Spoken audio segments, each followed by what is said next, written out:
muchachos, vamos a desarrollar, hoy día ya entraríamos a lo que son los gobiernos de fines del siglo XX e inicio del siglo XXI. Muy bien, claro que sí.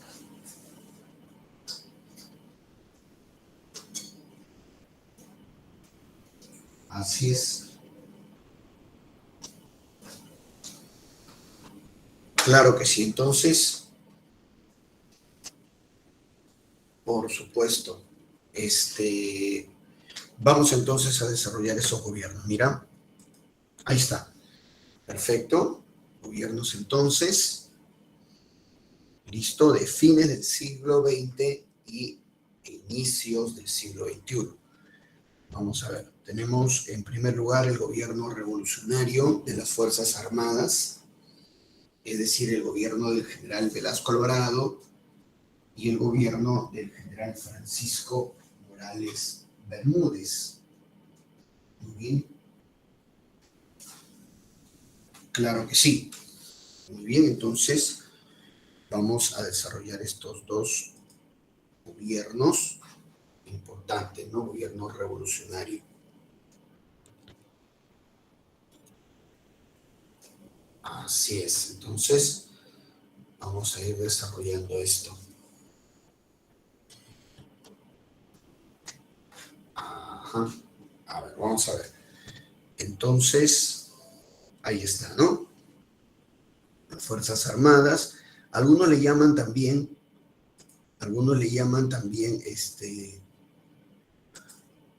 a este gobierno docenio militar. Algunos le llaman también así, docenio militar. Muy bien. Y como te digo, consta de dos fases. Primera fase, general Juan Velasco Alvarado.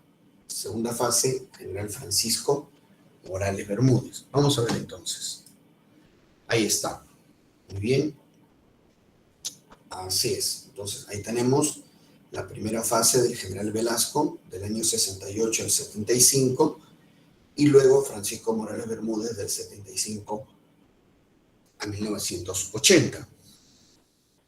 Ajá. Vamos primero con el gobierno del general Juan Velasco Alvarado, del 68 al 75. Algunos le dicen septenato, algunos le dicen el septenato del general Velasco. Septenato. Muy bien. Ahí está. Tenemos ahí al general Velasco. ¿Por qué se le llama gobierno revolucionario, no? Porque cuando se le preguntaba al general Velasco sobre su gobierno, el mismo general Velasco decía, mi gobierno, la revolución peruana. O sea, el mismo general Velasco calificaba a su gobierno de revolución peruana. Él mismo lo hacía. Y cuando se refería a su gobierno siempre decía, la revolución peruana. Entonces, y los demás militares también hacían lo mismo. Se referían al gobierno militar como revolucionario. Entonces, por eso queda esa palabra, ¿no? Gobierno revolucionario de las Fuerzas Armadas. La primera fase, que es del general Velasco, es una fase reformista, es una fase de muchos cambios, lastimosamente para mal, ¿no? Lastimosamente para el general Velasco, obviamente, para mal. Siguiendo el plan Inca, ¿no? Ahí está el plan de gobierno de Velasco, el plan Inca. Muy bien.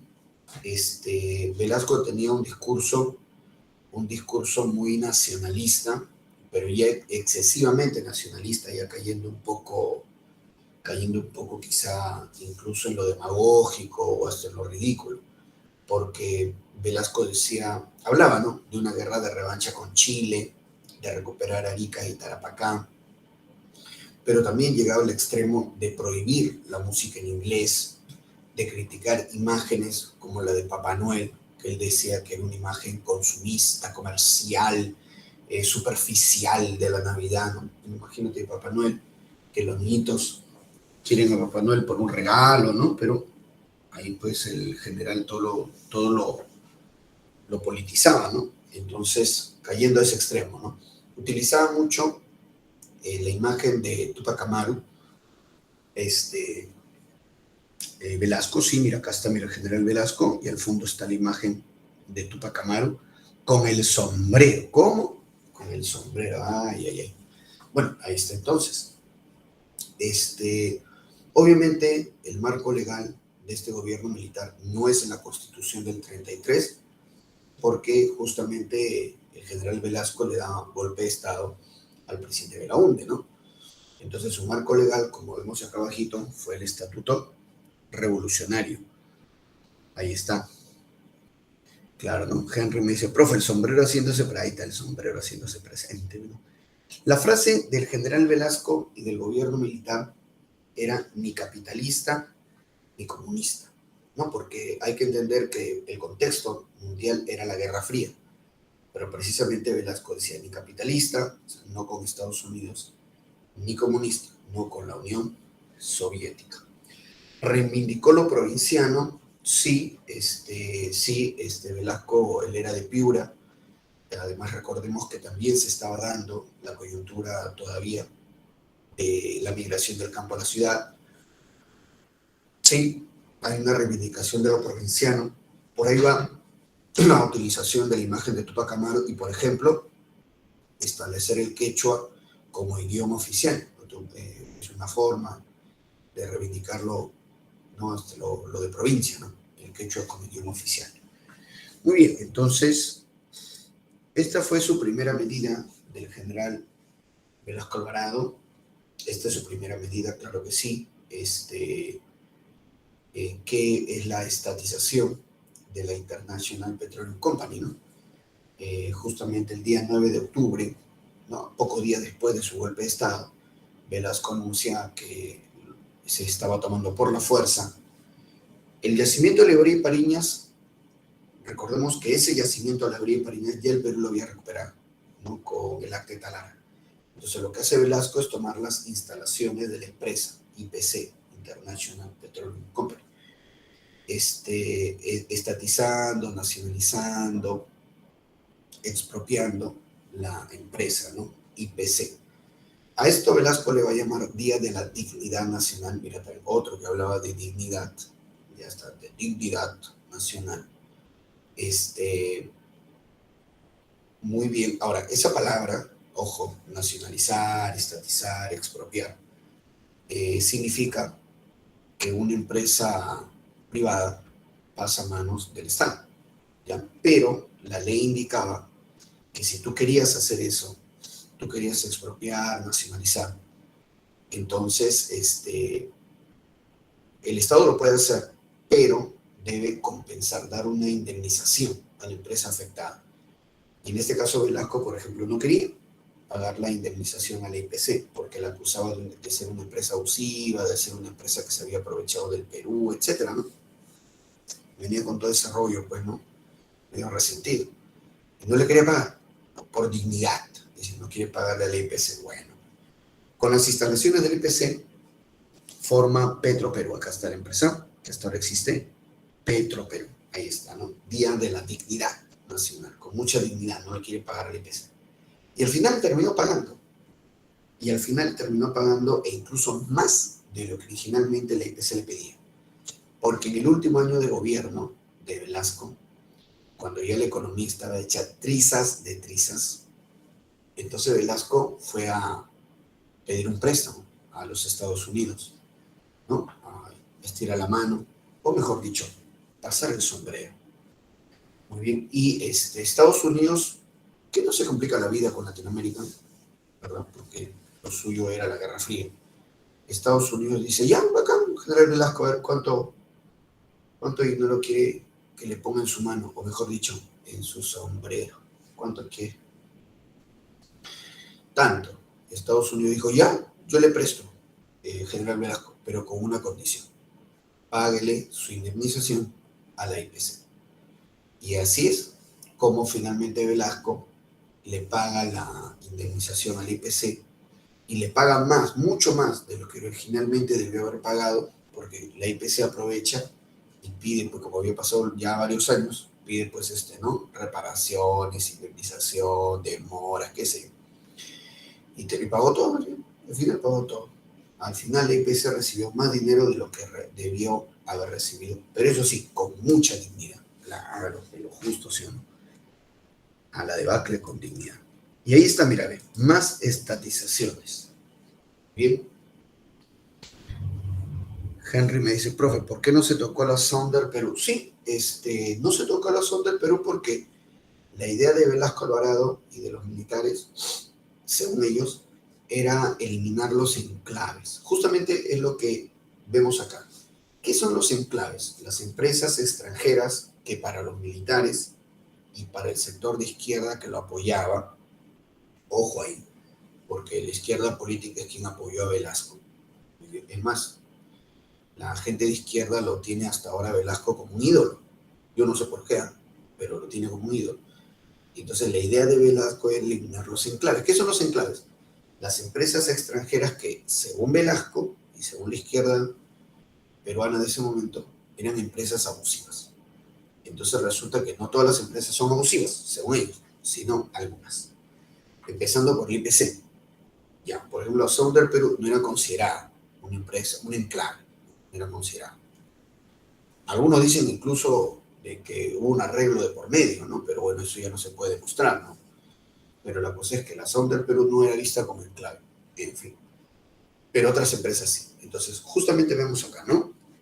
Entonces, las nacionalizaciones, como dice acá, buscó eliminar los enclaves, las empresas abusivas. Además que también Velasco y la izquierda política que lo apoyó, que fue cómplice de este gobierno, ellos decían que el Estado debía tener control sobre los recursos estratégicos. Entonces, el Estado debía tener control sobre el petróleo, ya habían nacionalizado el IPC y creado Petroperú, pero faltaban también otros recursos. Por ejemplo, se nacionaliza la Cerro Corporation y se crea Centromin Perú para lo que es la producción de cobre. Luego la Marcona Mining Company se nacionaliza y se crea Hierro Perú.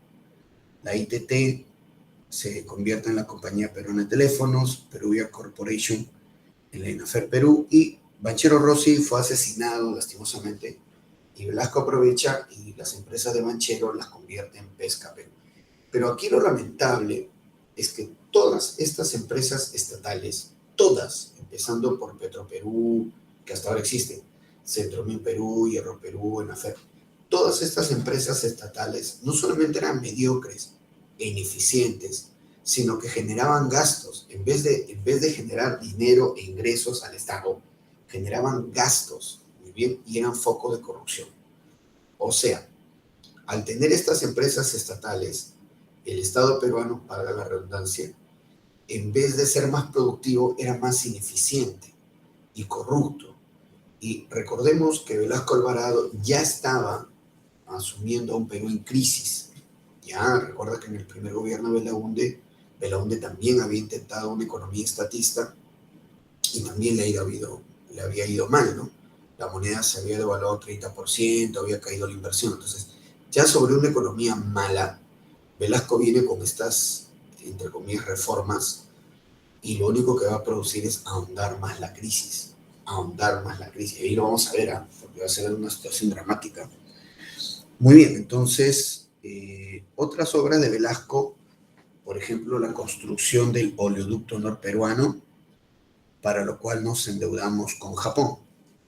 Sí, nos endeudamos con Japón y se construyó el oleoducto norperuano, pero lastimosamente el petróleo hallado en la selva no era de buena calidad.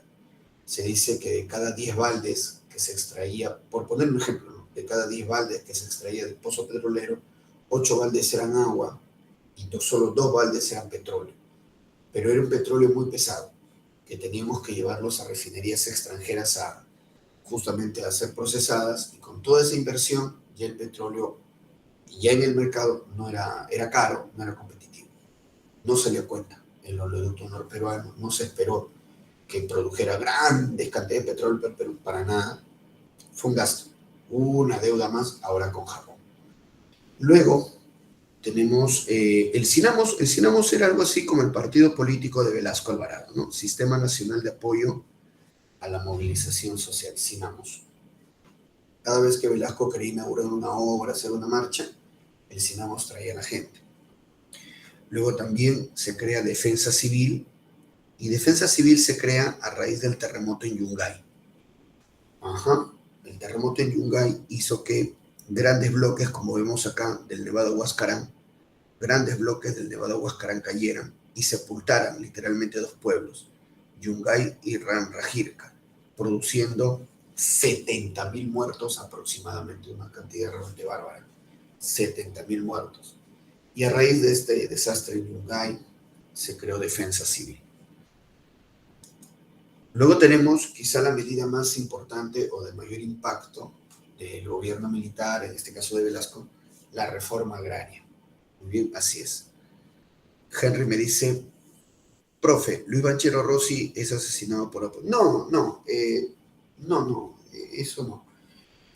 Banchero fue asesinado por su jardinero, una persona que era un señor que tenía desequilibrios mentales, desequilibrio loco. Su jardinero lo mata. De la nada lo mata. De la nada. Era un desequilibrado y bueno, lo asesina a Banchero. Coincide en tal caso que tras la muerte de Banchero, Velasco Alvarado expropia, ¿no?, toda su industria pesquera, creando Petroperú. Pero no, parece que era simplemente un desequilibrado, porque de ahí tuvo un proceso judicial y se mostró que ese jardinero estaba mal de la cabeza y lo mató a Banchero. Luego tenemos acá,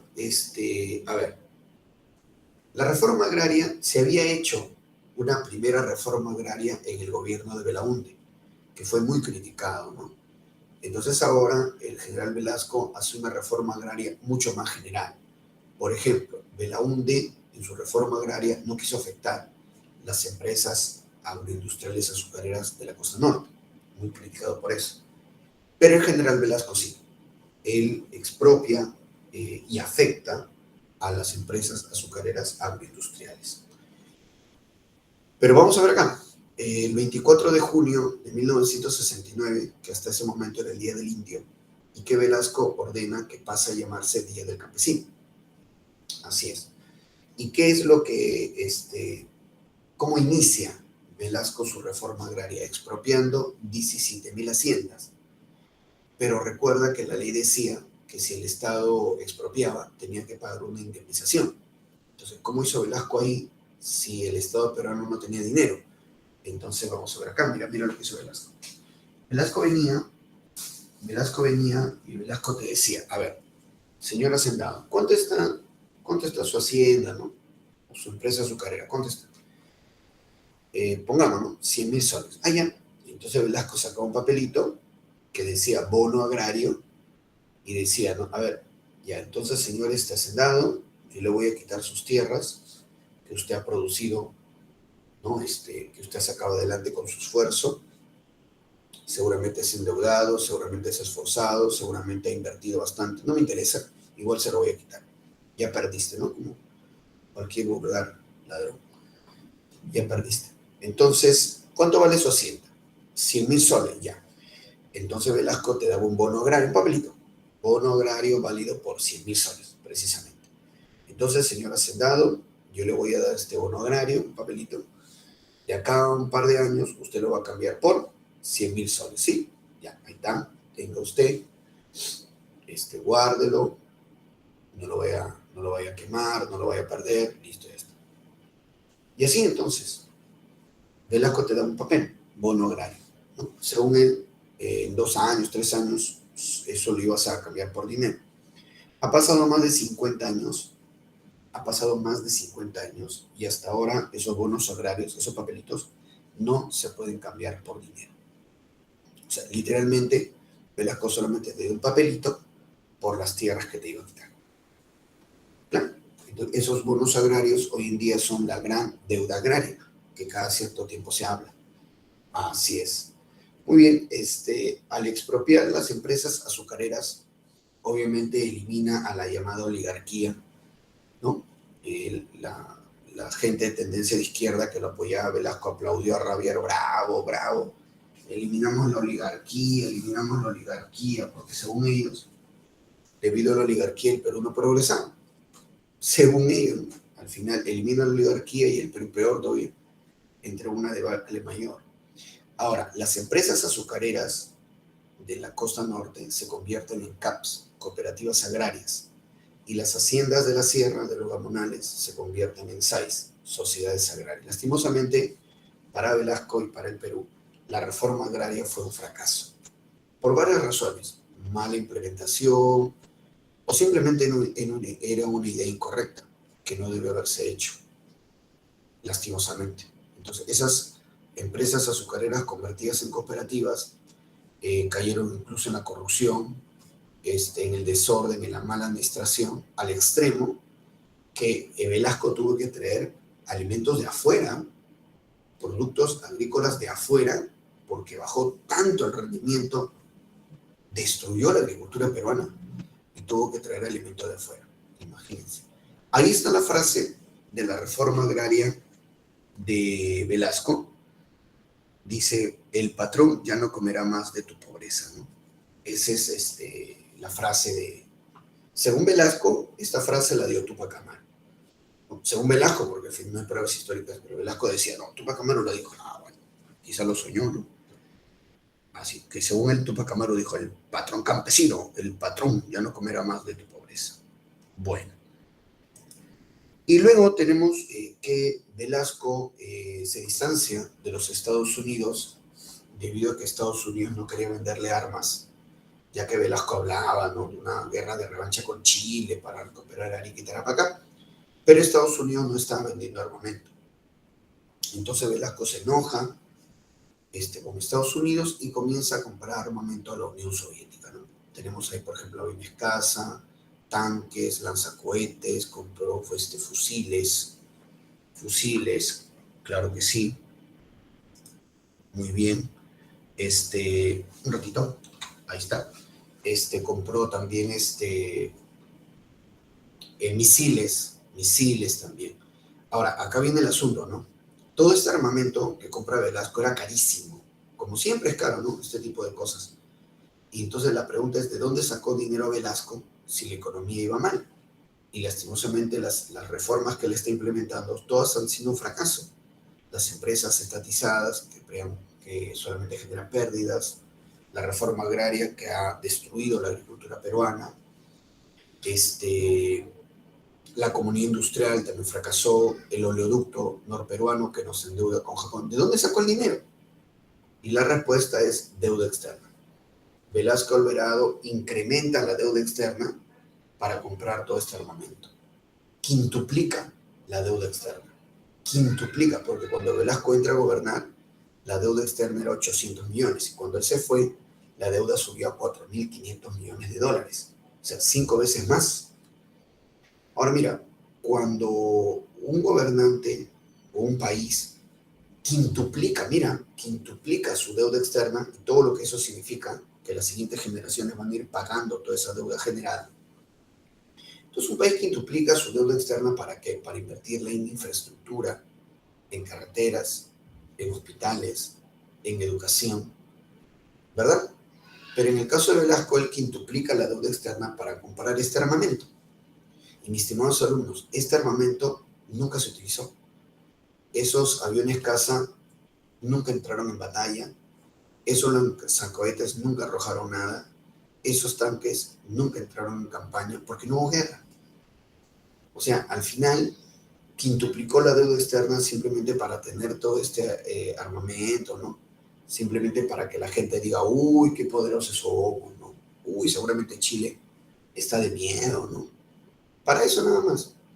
Para que esos tanques, cada vez 29 de julio, parada militar, tanques salgan un rato a romper la pista, la gente aplauda: ¡bravo! Para eso quintuplicamos la deuda externa. Y pasados unos años, eso simplemente será chatarra, ¿no? La chatarra más cara que el Perú haya comprado. Ahí está.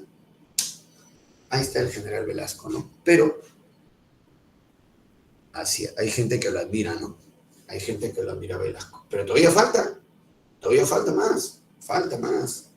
Muy bien. Dice, Henry me dice: profe, la guerra del atún. La guerra del atún es bien curioso, porque cuando Estados Unidos se niega a venderle armas a Velasco, porque Estados Unidos no está vendiendo armas a nadie, en Latinoamérica por lo menos a nadie. Recuerda esa política estadounidense de la alianza, ¿qué es? La Alianza para el Progreso, que era la ayuda militar. Entonces, Estados Unidos no está vendiendo armas a nadie. Pero Velasco se lo toma a modo personal, no, que no me quieren apoyar. Y entonces Velasco, en una reacción, porque a veces el señor Velasco también era un poco impulsivo, Velasco ordena remolcar, o sea, detener a los barcos norteamericanos que estén dentro de nuestras 200 millas. Él ordena, Velasco, a la Marina de Guerra, detener, remolcar varios barcos norteamericanos que estaban dentro de nuestras 200 millas, remolcarlas al Callao. Es ahí cuando Estados Unidos se enoja, porque Estados Unidos considera eso ya como prácticamente un acto de hostilidad innecesaria, ¿no? Y el gobierno norteamericano, presidente Richard Nixon, amenaza con aplicar sanciones económicas. Entonces, la enmienda Hickenlooper, ¿no? La enmienda Hickenlooper. Entonces, justamente lo que Henry me pregunta, la guerra del atún es eso. La guerra del atún es cuando Velasco ordena detener, remolcar a esas embarcaciones norteamericanas dentro de nuestras 200 millas, remolcarlas acá allá, y obviamente la reacción del gobierno estadounidense de amenazar al Perú con la enmienda Hickenlooper, ¿no?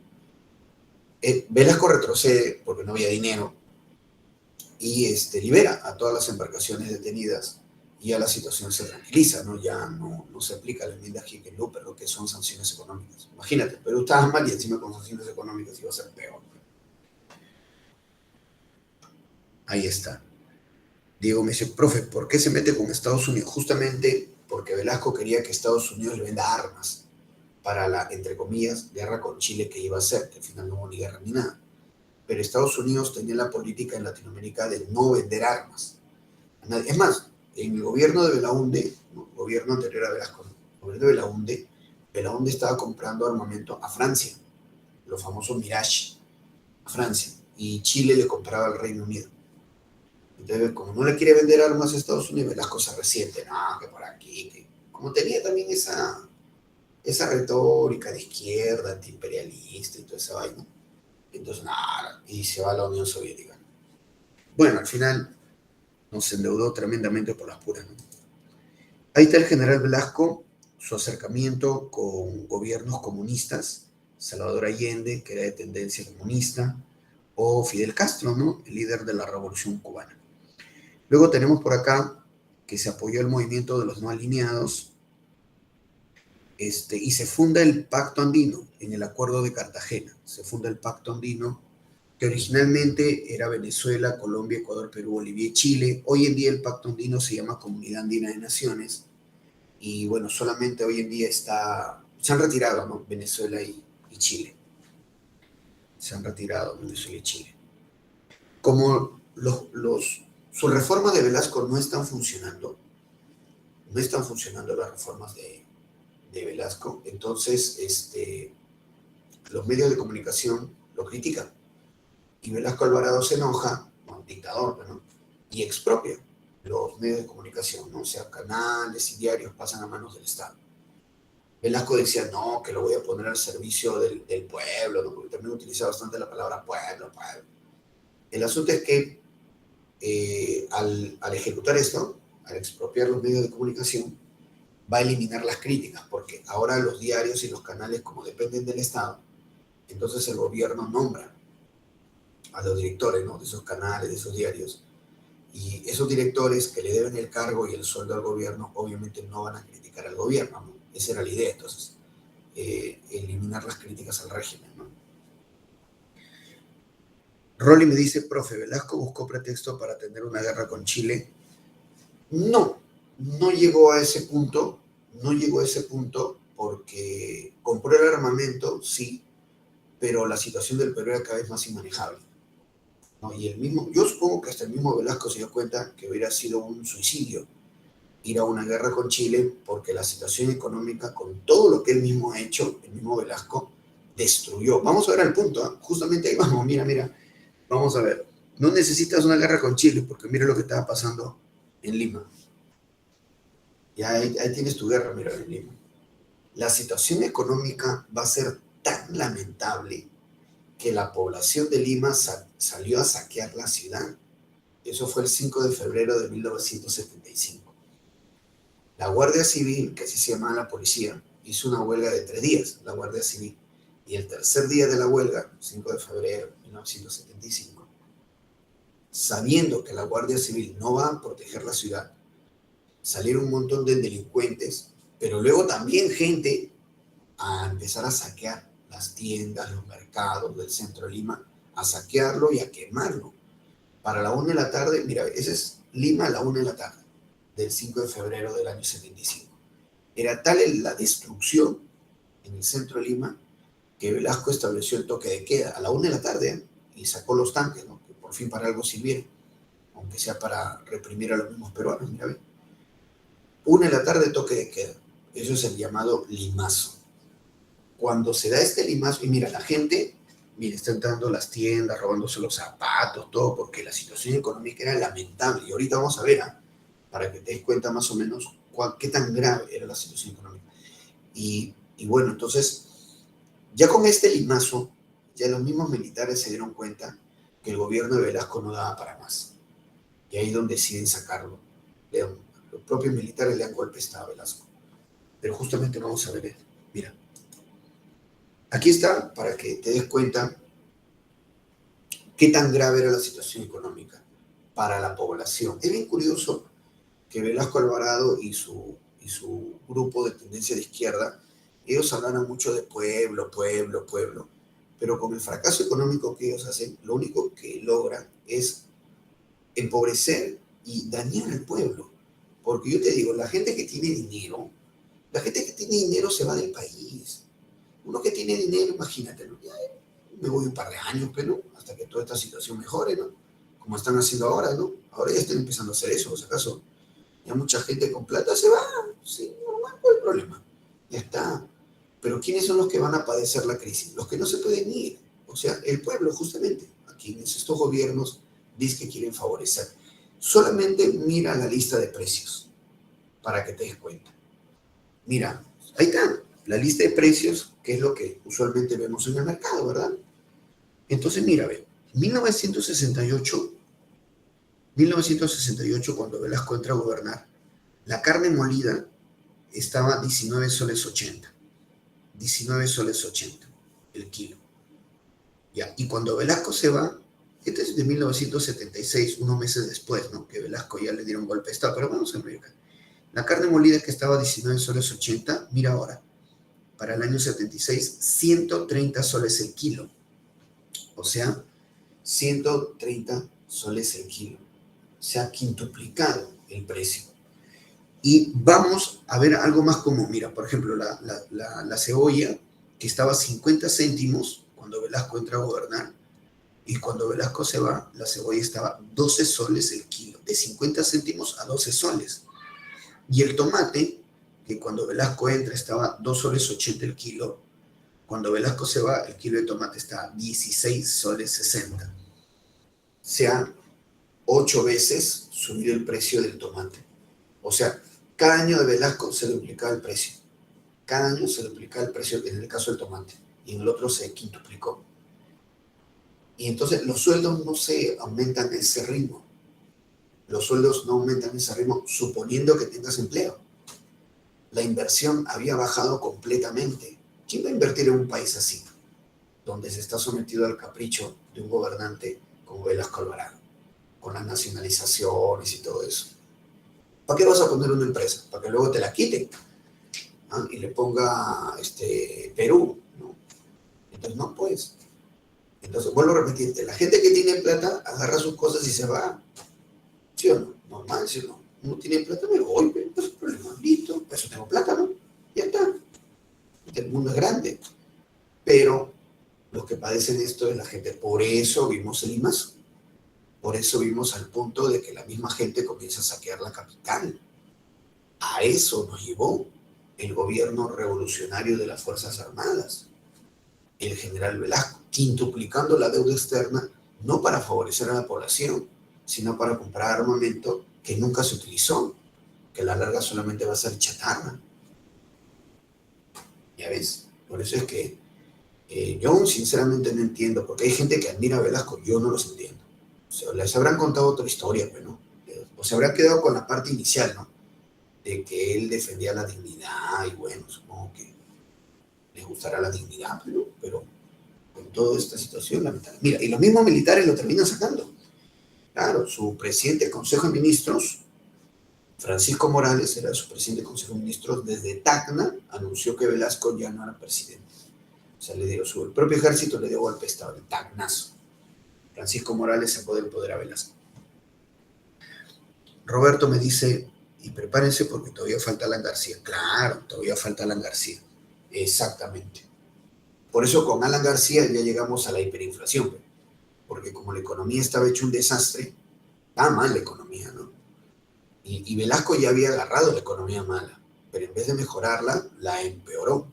Y luego después vino Alan García y llegamos a la hiperinflación. Así es. Y Alan García fue la cereza del pastel. Ya la economía estaba hecha trizas. Y lastimosamente, el gobierno que tenemos ahorita estamos yendo ese camino, muchachos. ¿No? Es lo que se está viendo. Pues, ¿qué quieres? Te aviso en tal caso, no, bueno, te aviso porque debe ser así, debe estar en autos. Estamos yendo a eso. Nacionalizaciones. Ya han cerrado 2 empresas mineras más. Supongo que sabes, ¿no? Ya cerraron 2 empresas mineras más. No hay inversión, ¿no? El gobierno gasta, y Velasco con sus empresas estatales gastaba, pero ¿y de dónde después va a sacar plata? Ahí viene el problema. Quintuplicará la deuda externa también. Entonces, todo gobierno hace su deuda externa. Henry dice, sí, es cierto, pero vuelvo a repetirte, Henry, si tú quintuplicas, ni siquiera duplicas o triplicas, quintuplicas la deuda externa, se supone que por lo menos debes invertirlo bien, ¿no?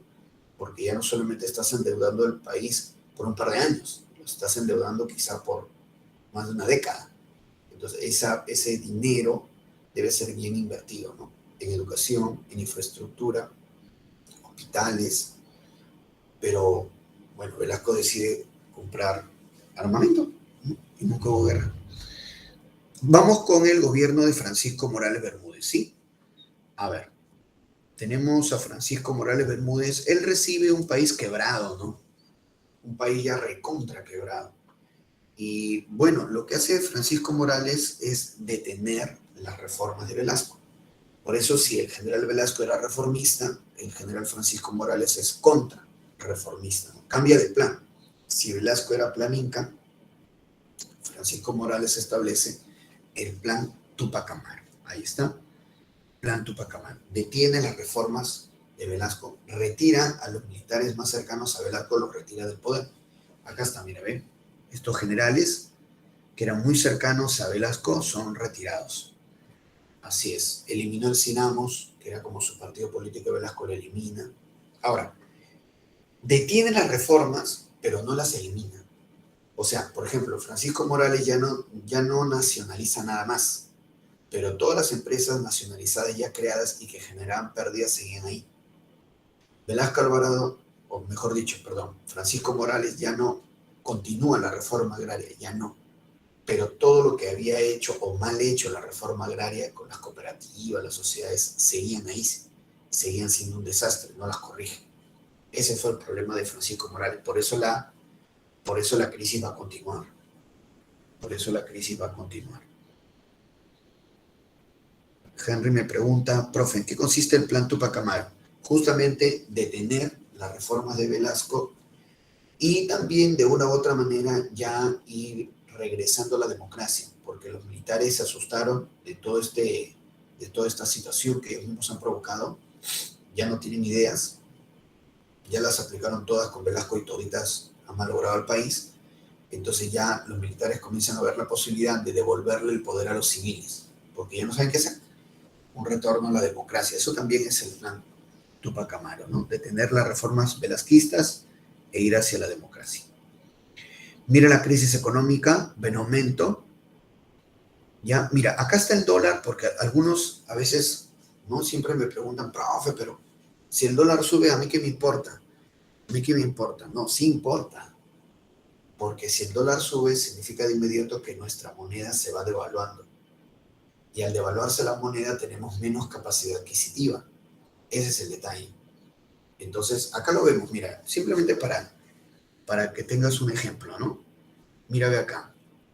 Cuando Francisco Morales entra en 1975 al poder, el dólar estaba a 45 soles. Y cuando ya, a pocos meses que Francisco Morales termine su mandato, el dólar estaba a 225 soles. Vamos a ponerlo de esta manera para que entiendas por qué a medida que el dólar sube, nuestra moneda se devalúa y nos vamos empobreciendo. Por ejemplo, mira, en 1975 un dólar equivalía a 45 soles, ¿está bien? Ya. Con 45 soles, por ejemplo, yo compraba un pollito a la brasa, ¿está bien? Vamos a ponerlo así. 45 soles, un pollo a la brasa,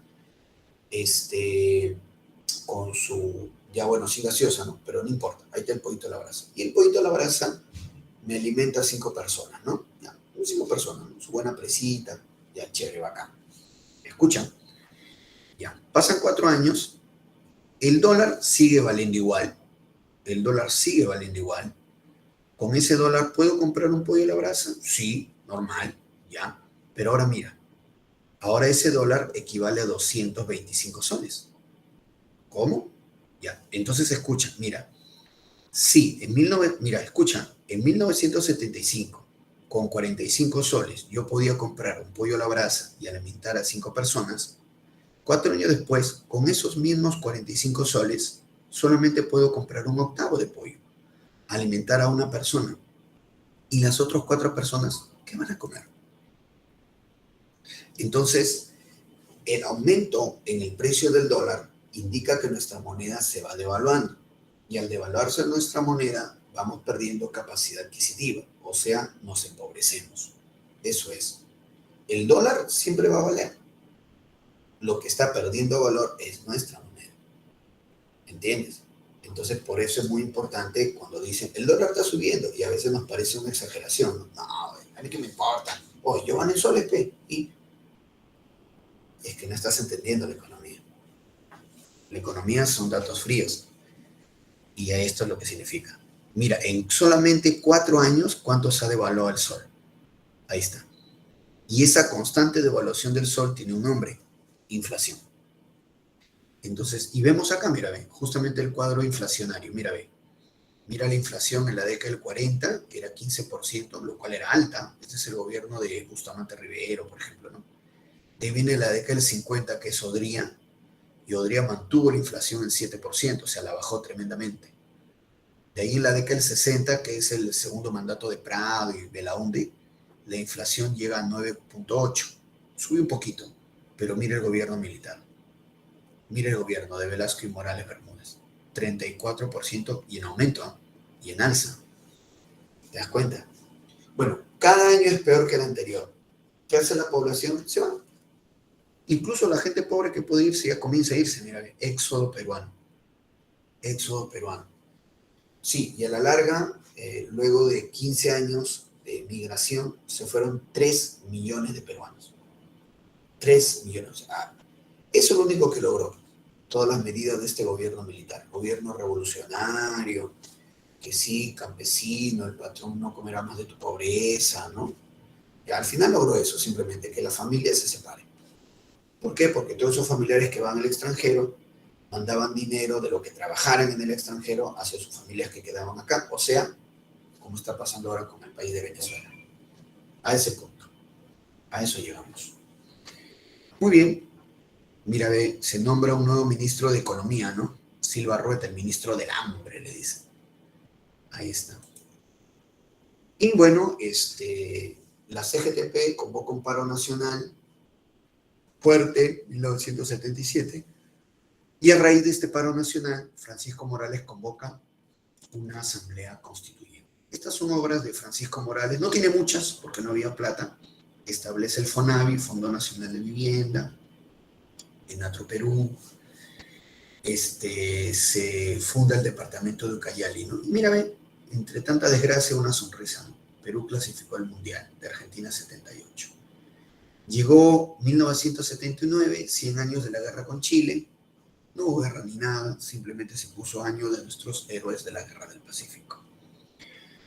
Roberto me dice, profe, en esos tiempos algunos peruanos también iban, claro, porque en esa época Venezuela era, pues, le decían la Venezuela saudita, le decían justamente en estos años de los 70, porque el precio del petróleo se había disparado. El petróleo, recuerda que Velasco Alvarado había mandado hacer el oleoducto norperuano justamente porque la idea de Velasco era tener petróleo y venderlo a buen precio. Pero bueno, el oleoducto fracasó. En el caso de Venezuela, pucha, que vendían petróleo a un montón y tenía harto dinero. Venezuela era le decían así, la Venezuela Saudita. En vez de Arabia Saudita, la Venezuela Saudita le decían. Y sí, muchísimos peruanos se fueron a Venezuela durante los 70, 80. Sí, Venezuela recién se ha perjudicado en el siglo XXI con Hugo Chávez. Con Hugo Chávez, con el socialismo del siglo XXI. Acuérdate, ¿eh? El socialismo del siglo XXI ha hecho que uno de los países más ricos del planeta se convierta en el más pobre. Increíble, ¿no? Increíble. Pero así es, pues. Así es. Y ahí está, ¿no? Ahí está. Y mira, Francisco Morales tiene actualmente una sentencia de cadena perpetua en Italia. ¿Por qué? Porque Francisco Morales permitió que un grupo de militares argentinos detuviese acá en nuestro país, torturase y asesinase a un grupo de montoneros, o sea, de terroristas argentinos. Acá al Perú llegaron terroristas argentinos, montoneros, perseguidos por militares de ese país, de Argentina. Los militares argentinos detuvieron a estos montoneros acá en Lima y, te repito, los torturaron y los mataron en un cuartel peruano, con aprobación del gobierno de Francisco Morales. A raíz entonces de esta situación, del asesinato de montoneros argentinos en nuestro país, tortura y asesinato, es que, y porque el gobierno peruano lo permitió, el gobierno peruano dio el cuartel donde los militares argentinos asesinaran a estos montoneros, es que Francisco Morales tiene una condena de cadena perpetua en Italia. Él está acá, Francisco Morales está acá, y está libre. Todavía está vivo, tiene 97 años creo que. Pero en Italia sí tiene la condena de cadena perpetua. Así es. Luego la Asamblea Constituyente del año 78, así es. Henry dice, profe, ¿por qué no lo deportan a Morales? No, porque recuerda que el Estado peruano siempre busca cuidar a los connacionales, como se le llama, ¿no? O sea, el Estado peruano nunca, no tiene por qué entregarte si tú eres peruano. No, ¿verdad? No tiene por qué entregar, no está en la obligación. No está en la obligación de entregar a un país extranjero a un connacional. No está en la obligación. Sí lo podría hacer, pero no lo hace. No lo hace. No es la tradición de que el Perú entregue a su propia gente para ser condenado. No es la tradición. Cómplice en su crimen. Bueno, es que son las reglas diplomáticas. Igual, por ejemplo, si nosotros quisiéramos extraditar pues, a un argentino, ¿no? Desde su país, desde Argentina, vamos a tener generalmente la misma respuesta, que Argentina no entrega a sus connacionales. Así, ¿verdad? A menos que sea algo, no sé, muy especial, ¿no? Pero generalmente no. Y en este caso, como ya es una persona mayor, Francisco Morales, como te digo, tiene 97 años, o sea, ya está por morir. Entonces, pues también el Estado peruano considerará, no, ya ve a morir, ya déjalo acá, no, ya el tío no sabía, era como el Alzheimer, pobrecito, ya déjalo. Por eso, con mayor razón, el Estado peruano dice, no lo voy a entregar, los dejo a mis connacionales. Y bueno, acá está la Asamblea Constituyente de 1978, presidida por Víctor Raúl Haya de la Torre, que fallece siendo presidente de la Asamblea y lo reemplaza Luis Alberto Sánchez. Así es. Muy bien, llamó la atención que Acción Popular develó de no participar en dicha asamblea. Y se elabora la Constitución de 1979. Quizá la mayor novedad es que otorgaba el voto a los analfabetos. Algunos le llaman a esto el voto universal, sufragio universal, el voto a los analfabetos. Y tras elecciones en 1980, sale elegido Belaúnde. Vamos entonces rápidamente a la llamada restauración democrática, o sea, la década de los 80. Pero entonces, ¿cómo recibe el Perú Belaúnde para su segundo mandato? Es un país totalmente quebrado económicamente, el Perú, y encima, el mismo día que la gente elige a Belaúnde en elecciones, ¿no? El mismo día, se da el primer atentado terrorista de Sendero Luminoso en Chuschi. O sea, vamos a volver a la democracia sin dinero y encima con violencia terrorista. Por lo tanto, la década de los 80 asomaba como una década trágica y lo va a ser. ¿Bien? Sí, lo va a ser. Terrible la década de los 80. Ahí está, mira, restauración democrática, ahí está Belaunde, del 80 al 85, y luego Alan García, del 85 al 90. Ahí están con sus símbolos de sus partidos políticos, Acción Popular, Partido Aprista Peruano. Segundo gobierno de Fernando Belaunde, ya. A ver, tenemos pues que Belaunde devolvió los medios de comunicación a sus legítimos propietarios. Esa fue su primera medida. Sí, devolvió los medios de comunicación a sus legítimos dueños. Estableció una alianza política para tener mayoría en el Parlamento, Acción Popular y el PPC. Y fue elegido como alcalde de Lima el líder de la Izquierda Unida, Alfonso Barrantes, conocido como el Frejolito, que estableció el programa del vaso de leche. Obras de Belaunde, Complejo Habitacional Santa Rosa, Concitec. Y aparecieron ya los primeros narcotraficantes peruanos. Guillermo Porto, el popular Moscaloca. Este narco es el que cuando lo arrestaron, Guillermo Porto Moscaloca, él dijo, pero ¿por qué tanto problema? Yo pago la deuda externa, así dijo en conchudo Guillermo Porto Moscaloca. Yo pago la deuda externa, al cash todavía, me sobra plata. Lo hubieran dejado, pero... Y Lucio Tijero es otro narcotraficante, ¿no? De los años 80. Ahí está. Bueno, la crisis económica continúa. Toda la década de los 80 va a ser malísima, no solamente para el Perú, para Latinoamérica. Por eso le dicen la década perdida. Crisis de la deuda latinoamericana. ¿Cómo es esto de la crisis? Mira, lo que pasa es que iniciando la década de los 80 bajó el precio de las materias primas. Como todos los países latinoamericanos viven de la venta de materias primas, baja el precio de las materias primas, los perjudica. Entonces, casi todos los países latinoamericanos, ¿qué es lo que hicieron? Pidieron préstamos al Fondo Monetario, al Banco Mundial. Préstamos fuertes, ¿ah? Pensando que el bajón, ¿no?, de las materias primas, del precio de las materias primas, iba a durar un par de años. Pero no, ese bajón en el precio de las materias primas duró toda la década de los 80.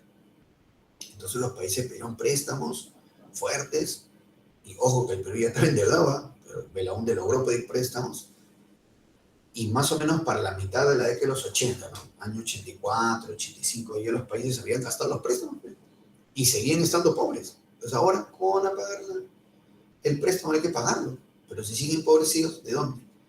Entonces, en más o menos año 84, 85, ahí se comienza a hablar el problema de la deuda latinoamericana. Los países latinoamericanos seguían estando empobrecidos. ¿Qué hacer? ¿Pagar la deuda externa? No, pues ya gastan los préstamos. ¿Pagar la deuda externa? O mejor utilizar el poco dinero en beneficio de su población. Entonces, esa es la crisis de la deuda latinoamericana. Y bueno, algunos países se declararon en quiebra. Y no cualquier país, mira lo que dice acá. México, Brasil, Argentina, Costa Rica no consiguen pagar su deuda externa, default, como le llaman ahora, o sea, quiebra económica. Quebraron. El Perú también se declaró en quiebra. El Perú venía quebrado, pero ¿qué es esto del problema de la deuda latinoamericana? Y lastimosamente, con este problema de la deuda, con el terrorismo, con el narcotráfico, el fenómeno del niño, la situación económica siguió mal en el Perú. Mira, ve, cómo la inflación va en aumento. 60% el año 80, el año 85, 158% de deuda externa anual. Este año 2021, vamos a tener una inflación del 8% aproximadamente, ¿ya? Que es la mayor inflación en los últimos 30 años en nuestro país. No habíamos tenido una inflación así desde los primeros años de Alberto Fujimori. Hemos 8% de inflación, ¿no? Y así como vamos, muchachos, pero es lo que la gente ha elegido, ¿no? Y la gente dice con mucha dignidad, dice la gente, será otro día de la dignidad nacional, ¿sí? Y mira, entonces la situación, la devaluación era tan constante que por eso Belaúnde establece una nueva moneda. El sol se convierte en INTI, mira, 1000 soles pasa a ser un INTI. Ahí está. Muy bien. Ahí está, entonces de esa manera, ¿no? Claro que sí. Ahí está, acá me escribe. Me dice, profe, Vaticano. Ah, Vaticano es la época de Fujimori. Vaticano es un narco, ¿no? Claro, pero es la época de Fujimori, Vaticano. El Vaticano era el que le daba su cupo a Montesinos. Pese en algo gana el chino, dicen, inflación. Ahí también. Pero ojalá le ganen cosas buenas, pero no en cosas malas. Roberto me dice, voy ahorrando para irme. Sí, pero ahorra en dólares, Roberto. La recomendación es que de arranque ahorres en dólares. Por eso el dólar también está subiendo, porque como la gente se da cuenta que nuestra moneda va perdiendo valor, la gente compra dólares, ¿no? Y aumenta la demanda, aumenta el precio. Y ahí se forma un círculo vicioso, porque la gente quiere más dólares, el precio aumenta más, y eso devalúa más la unidad, los frescos. Y eso parte por un gobierno que no genera la confianza. Ese es el problema.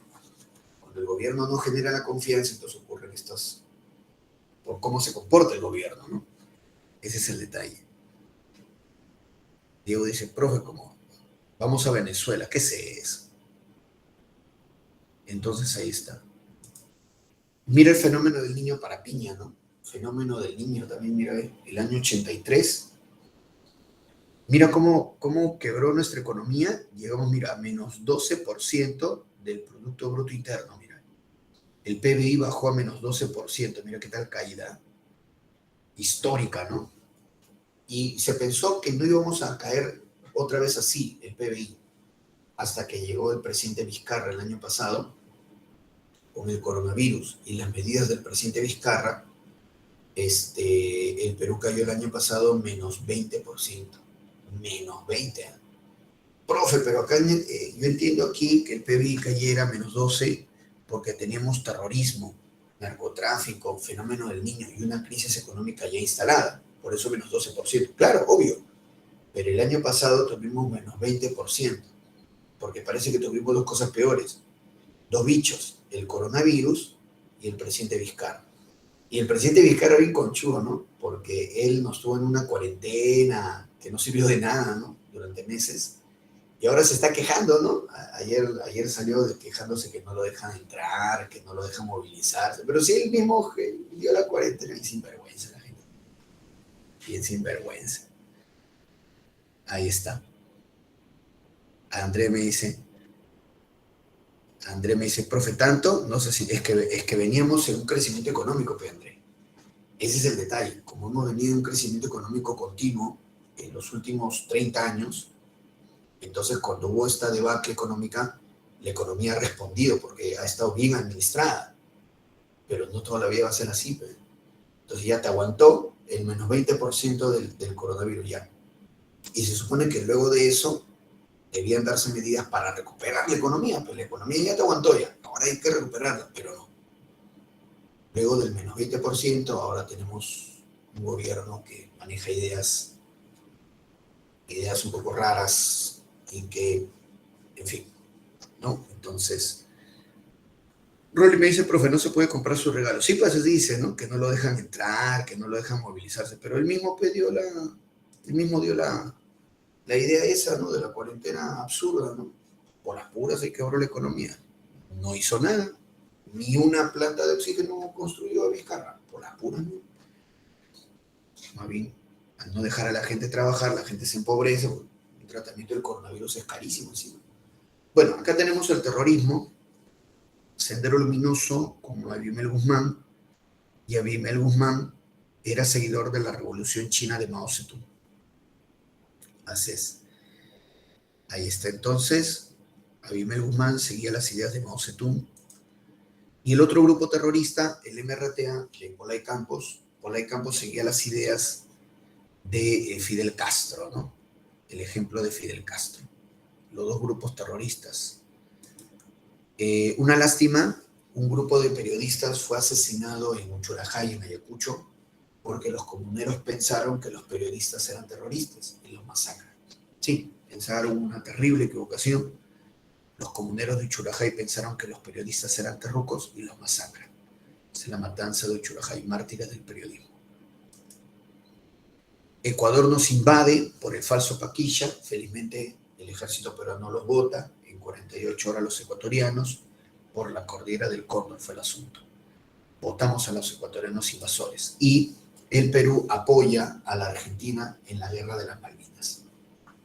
En la guerra de las Malvinas, Argentina enfrenta al Reino Unido y el Perú incluso manda armamento a favor de la Argentina. Igual la Argentina perdió, ¿no? El Reino Unido lo derrota, pero el Perú cumplió con apoyar militarmente a Argentina. Primer gobierno de Alan García Pérez. Ahí está Alan García. Inició la construcción del tren eléctrico. Al inicio era muy popular Alan García.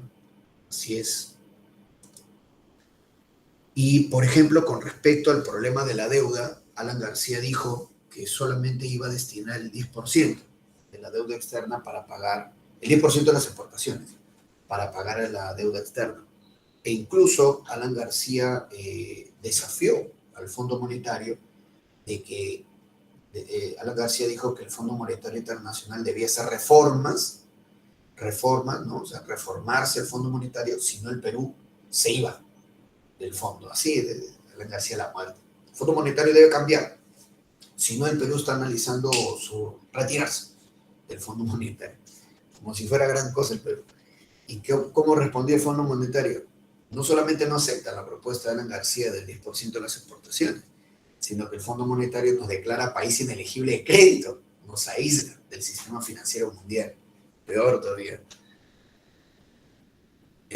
Así es, Mauricio dice, el FMI dijo, Perú vete. Sí, pues, prácticamente. De que Alan García es sinvergüenza. No, el Fondo Monetario debe cambiar su forma de administrar el dinero, si no el Perú está evaluando retirarse. Y claro, el Fondo Monetario dijo, vete, Perú, país inelegible de crédito. ¿Qué es esto, Dios mío? Bueno, y Alan García tiene una economía heterodoxa. ¿Por qué heterodoxo? Porque si tú seguías las recomendaciones del Fondo Monetario, como hizo Belaunde, el Fondo Monetario te daba préstamos, pero te daba una serie de medidas. Entonces, si tú seguías las recomendaciones del Fondo Monetario, entonces eras ortodoxo, porque siguen las recomendaciones del Fondo. Pero si tú te alejabas de las recomendaciones del Fondo Monetario, entonces eras heterodoxo. Y Alan García dijo eso. Yo no voy a cumplir las recomendaciones del Fondo Monetario, voy a hacer algo distinto, heterodoxo. Pero en realidad no era nada distinto. Alan García volvió a insistir en el modelo estatista, intervencionista estatal, proteccionista que habíamos tenido. O sea, lo mismo que hizo Belaunde, lo mismo que hizo Velasco, es lo mismo que va a hacer Alan García, pero ya con una economía quebrada, resultado, hiperinflación. Pero yo no entiendo, ¿por qué ellos quieren aplicar una economía estatista?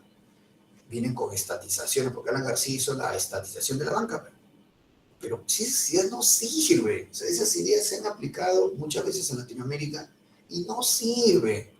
No sirve, terminan empobreciendo más y afectando más justamente al pueblo a quien estos gobiernos dicen querer ayudar. Porque ya te he dicho, la gente con plata agarra sus cosas y se va, pelito, de plata, te da la posibilidad. Es el colmo, ¿eh? Y se pensaba de que ya no íbamos a tener una situación así, ¿no? O sea, bien clarito, estamos viendo cómo la economía y cómo la gente se estaba yendo. 3 millones de peruanos se fueron. Entonces ya se decía, ya no vamos a tener un gobierno así.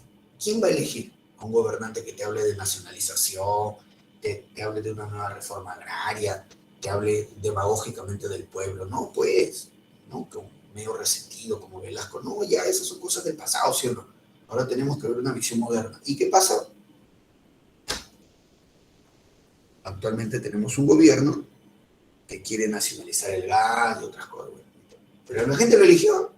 La gente quedará eso, pero la gente quedará eso. Ahí está. Entonces Roberto me dice, era como si le estuviera entregando plata a un alcohólico. Siempre la malgasta. Una vaina así, ¿no? Una vaina así. Rolly me dice, Alianza Popular Revolucionaria Americana. El APRA, pero ese es el APRA. El APRA, compañero. Ahí te mira. Alan García apoyó a los 12 apóstoles, que eran los 12 más grandes empresarios del Perú de esa época. Por ejemplo, los apoya con el dólar MUC. Ahí está el famoso dólar MUC. Así es. Que era un dólar subsidiado. Obras de Alan García, Museo de la Nación, Centro central hidroeléctrica de Carhuaquero, ¿no? Ahí está el hospital de neoplásicas, esta es la central nuclear de Guarangal.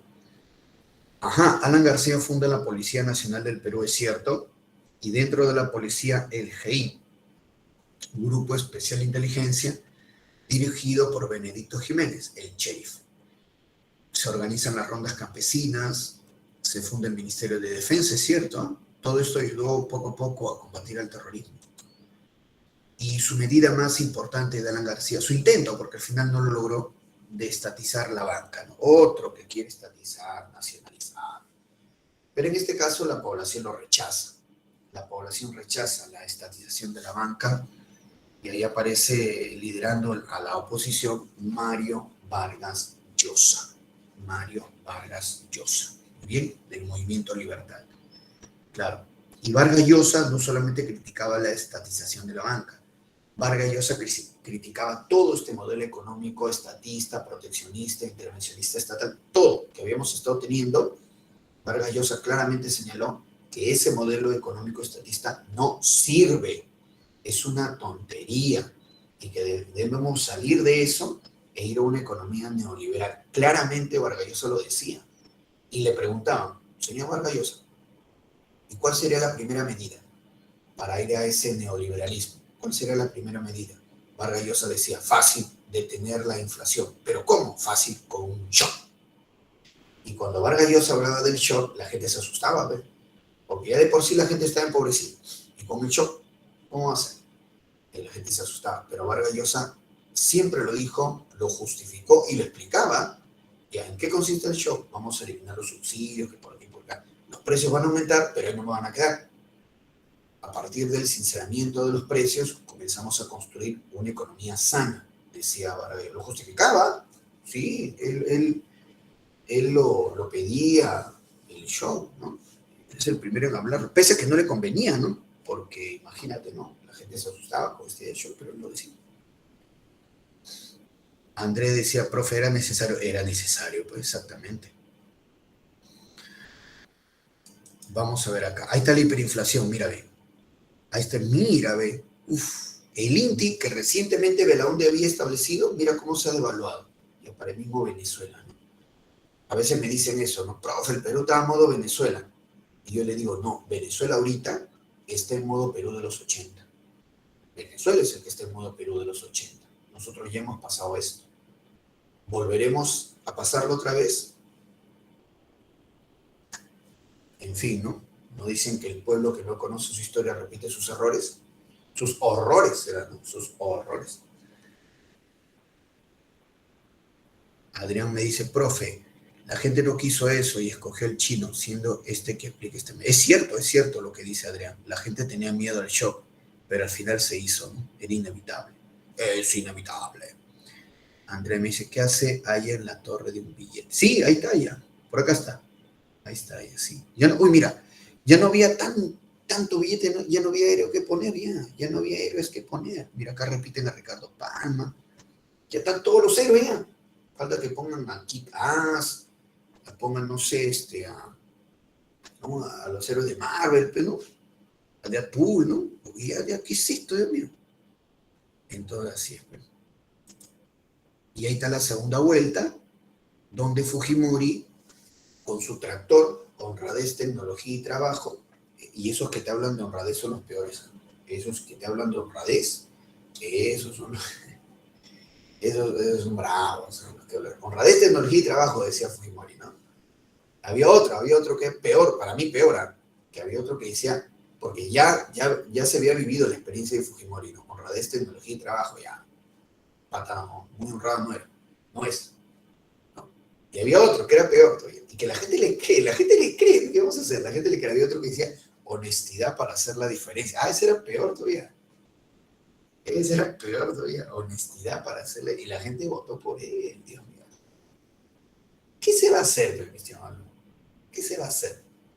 Honestidad, un político hablándote de honestidad, no, pe, ¿qué político me tiene que hablar de que, ¿no?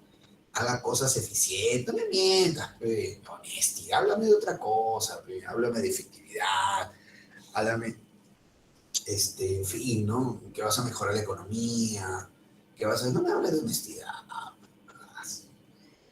Honestidad para hacer la diferencia y ganó. ¿Sabes quién es, no? Honestidad para hacer la diferencia, ¿no? Pero bueno, en fin.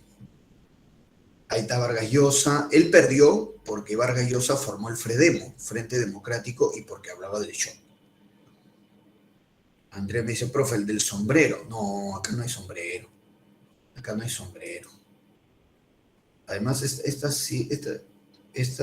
Vargas Llosa, premio Nobel de Literatura. ¿Cómo vas a compararlo con el sombrero, Andrés?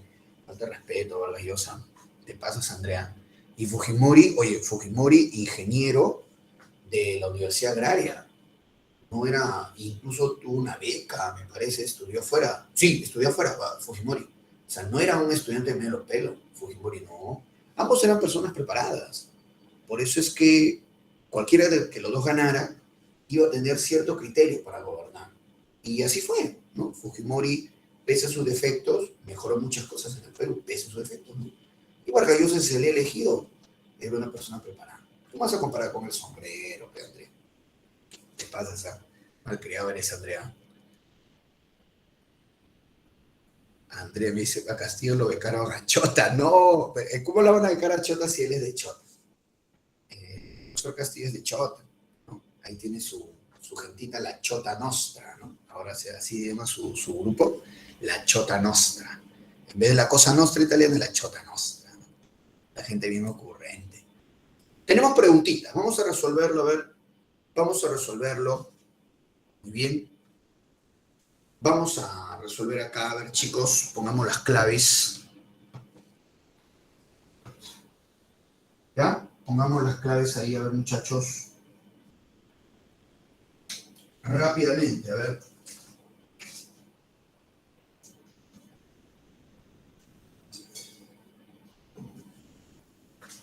Mira que son preguntas de eco.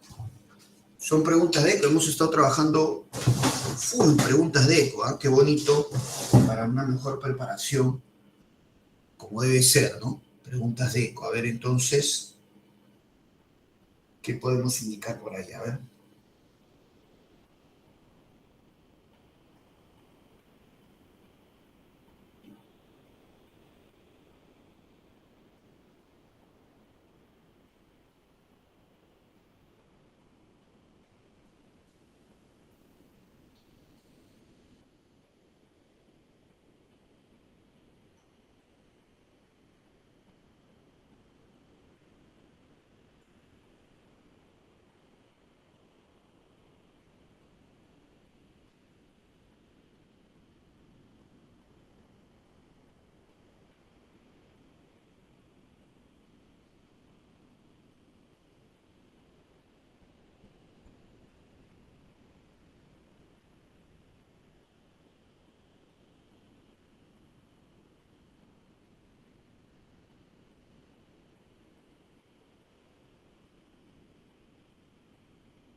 Bien, a ver, vamos a poner las claves, chicos. Dice así, uno de los sucesos, ¿no?, que dejó en evidencia el tremendo fracaso del régimen velasquista fue, a ver, vamos a ver ahí, dice el tremendo fracaso. A ver, la huelga de la Guardia Civil, ¿no? Claro, porque a raíz de la huelga de la Guardia Civil se saquea Lima, el Limazo, un besito. Vamos a ponerlo acá, ¿ya? Un besito. Siguiente. 2. Durante el septenato del general Juan Velasco Alvarado, con la reforma, puntos suspensivos, las empresas agroindustriales costeñas se transformaron en la reforma agraria, ¿no? Y las empresas azucareras se convierten en cooperativas agrarias, CAPS. Dos besitos. Dos besitos. Siguiente. 3. La siguiente imagen está en relación con el gobierno de... Bueno, en la imagen vemos trabajadores, ¿no? Por acá un obrero, por acá un cañero, y este viene a ser Tupac Amaru, me parece, sí, por el sombrero, ¿no? Tupac Amaru. Es obviamente Velasco Alvarado, ¿no? Tres casitas, tres casitas. Todo lo que es Tupac Amaru es Velasco Alvarado, ¿no? Sí, del sombrero. Bien, tres casas, vamos con la 4, dice, presidió la Asamblea Constituyente Víctor Raúl Haya de la Torre, ¿verdad? Víctor Raúl Haya de la Torre, hasta que fallece. Ajá, 4 agüitas. 4 agüitas. Vamos con la número 5. Dice, para el general Juan Velasco Alvarado, las reformas del denominado Plan Inca, ¿no? Inca lograrían un Estado más fuerte del capital extranjero. Claro, en teoría, ¿no? Al final terminó empobreciendo a todos. Bueno, 5 casas, 5 casas.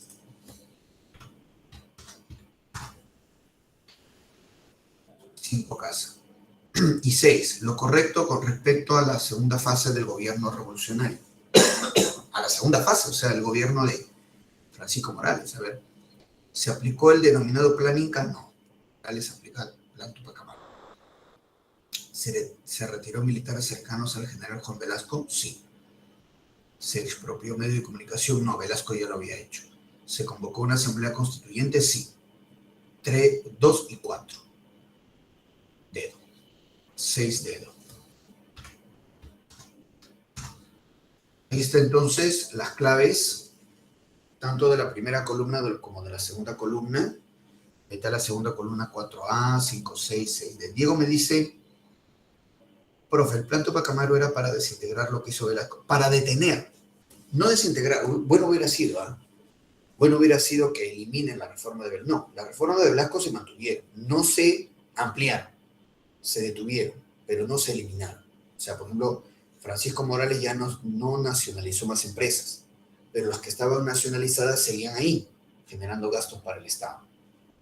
No se amplió la reforma agraria, pero todo lo que se había hecho de reforma agraria y la quiebra agrícola del país siguió ahí, no lo corrigió. Se detiene, pero no elimina las reformas. Diego me dice, y el plan Inca era el plan de gobierno de Velasco Alvarado, el plan Inca. Bien, vamos a ver, hay un segundo bloque. A ver, muchachos, vamos a poner las claves en este segundo bloque. Mira,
Bien, vamos a ver entonces. Dice la pregunta 7.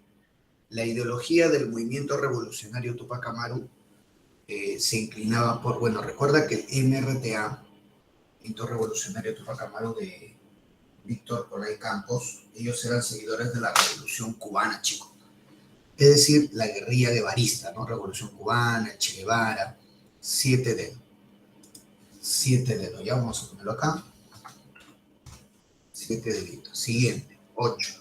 La sangrienta matanza de puntos suspensivos es la terrible muestra de lo cobarde y asesino que fue el grupo terrorista, puntos suspensivos, ya que mataron a 69 campesinos, incluyendo mujeres embarazadas. Sí, mira, mujeres embarazadas, o sea, 18 niños y un bebé de 6 meses. ¿Sabes cómo mataron al bebito? Le abrieron con cuchillo la barriguita al bebé, lo arrojaron al piso y aplastaron la cabeza del bebé hasta descerebrar delante de sus papás. Mira hasta qué extremo la ideología te puede volver un animal, un monstruo, ¿no? Estamos hablando de Sendero Luminoso. Esa es la matanza de Lucanamarca. Esa es la matanza de Lucanamarca. Claro, entonces ahí está Sendero Luminoso, Lucanamarca. Y actualmente hay un grupo que todavía continúa con las ideas de Sendero, el grupo Movadef, no sé si lo has escuchado, Movadef. Y eso no es lo más grave, ¿no? Porque el loco siempre va a haber, sino que este grupo Movadef tiene, según testimonios, relación con el presidente que nos está gobernando, con el profesor del sombrero. Sí, hay varios testimonios que indican eso. Qué pena, ¿no? Qué pena que hayamos llegado a esto. Bueno, en fin. 8 besitos. 8 besitos. Seguimos. Dice ahora la 9. Dice, mira, la 9 nos pone una imagen. Dice para el Perú, ¿no? Las Malvinas, siempre Argentina. Eso tiene que ver con la guerra de las Malvinas, ¿no? Y en la guerra de las Malvinas, recordemos que el Perú apoya militarmente a la Argentina en su guerra contra el Reino Unido, ¿no? Obviamente. El apoyo de la Argentina en su guerra contra el Reino Unido, obviamente, ¿no? 9 casa. 9 casa. Muy bien, entonces, claro. Entonces, por acá, 9 casitas. Entonces, ahí está la primera columna, las claves, ¿no? 7 dedos, 8 besos, 9 casas. Vamos con la segunda columna.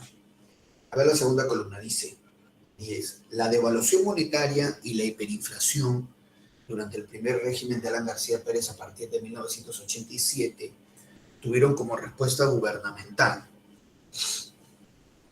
A ver, dice, como respuesta gubernamental. El acceso a nuevos préstamos, no, porque no se habían declarado aislados del sistema financiero mundial. Los subsidios y los paquetazos a los bienes de consumo, ¿no? Que eran devaluaciones supuestamente para contener el precio de los productos, pero no, de nada, no servía de nada. 10 casas. Por eso Vargas Llosa decía, si quieren hacer una devaluación, háganla de verdad. El shock. Y con eso detienen la hiperinflación. Pero, y al final lo hizo, pues, ¿no? Fujimori hizo el shock.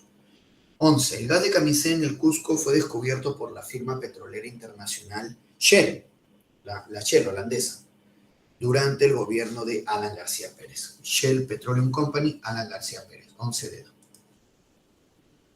No se pudo explotar porque había grupos regionales que se oponían. 12. Lo verdadero y lo falso con respecto al primer gobierno de Alan García. Mira. 1. Se formó el Ministerio de Defensa. Se formó el Ministerio, sí, el verdadero. 2. Los terroristas del MRTA iniciaron sus acciones criminales. No, el MRTA ya había empezado sus acciones criminales durante el segundo mandato de Belaúnde. Falso, falso la 2. 3. Los militares apoyaron la formación de las rondas campesinas. Claro, por supuesto. Los ronderos. Y 4. Se organizó el Grupo Especial de Inteligencia. Sí. Con Benedicto Jiménez. Sí. Verdadero, falso. Verdadero, verdadero. Besito. Así es. 12 besitos. Bien, vamos a ver. Continuemos entonces. Tenemos el gobierno de Alberto Fujimori muy bien, del 90 al 2000, aquí está, mira, ve, nosotros ya hemos visto la restauración democrática, el segundo gobierno de Belaúnde, el primer gobierno de Alan García, claro, y entonces aquí está el gobierno de Alberto Fujimori, ¿no? Posteriormente, ya ustedes verán el gobierno de Paniagua, Toledo y Alan García, ¿no? Porque hasta Alan García, ahora los prospectos de admisión de las universidades están pidiendo hasta el segundo gobierno de Alan García, por eso lo han considerado acá. Pero el gobierno de Fujimori no solamente va a cambiar al Perú, sino también el mundo estaba cambiando. Mira, la Guerra Fría terminaba en 1991 con la desaparición de la Unión Soviética y comienza la era actual que le llaman algunos globalización, otros le dicen el nuevo orden mundial, también le dicen a lo que está pasando ahora. Pero más se utiliza el término globalización, ¿no? Así es. Recordemos que la globalización es la apertura comercial, facilitar el intercambio comercial. Aparecen grandes bloques económicos como la Unión Europea, Mercosur, los tratados de libre comercio y el desarrollo de los medios de comunicación, ¿no?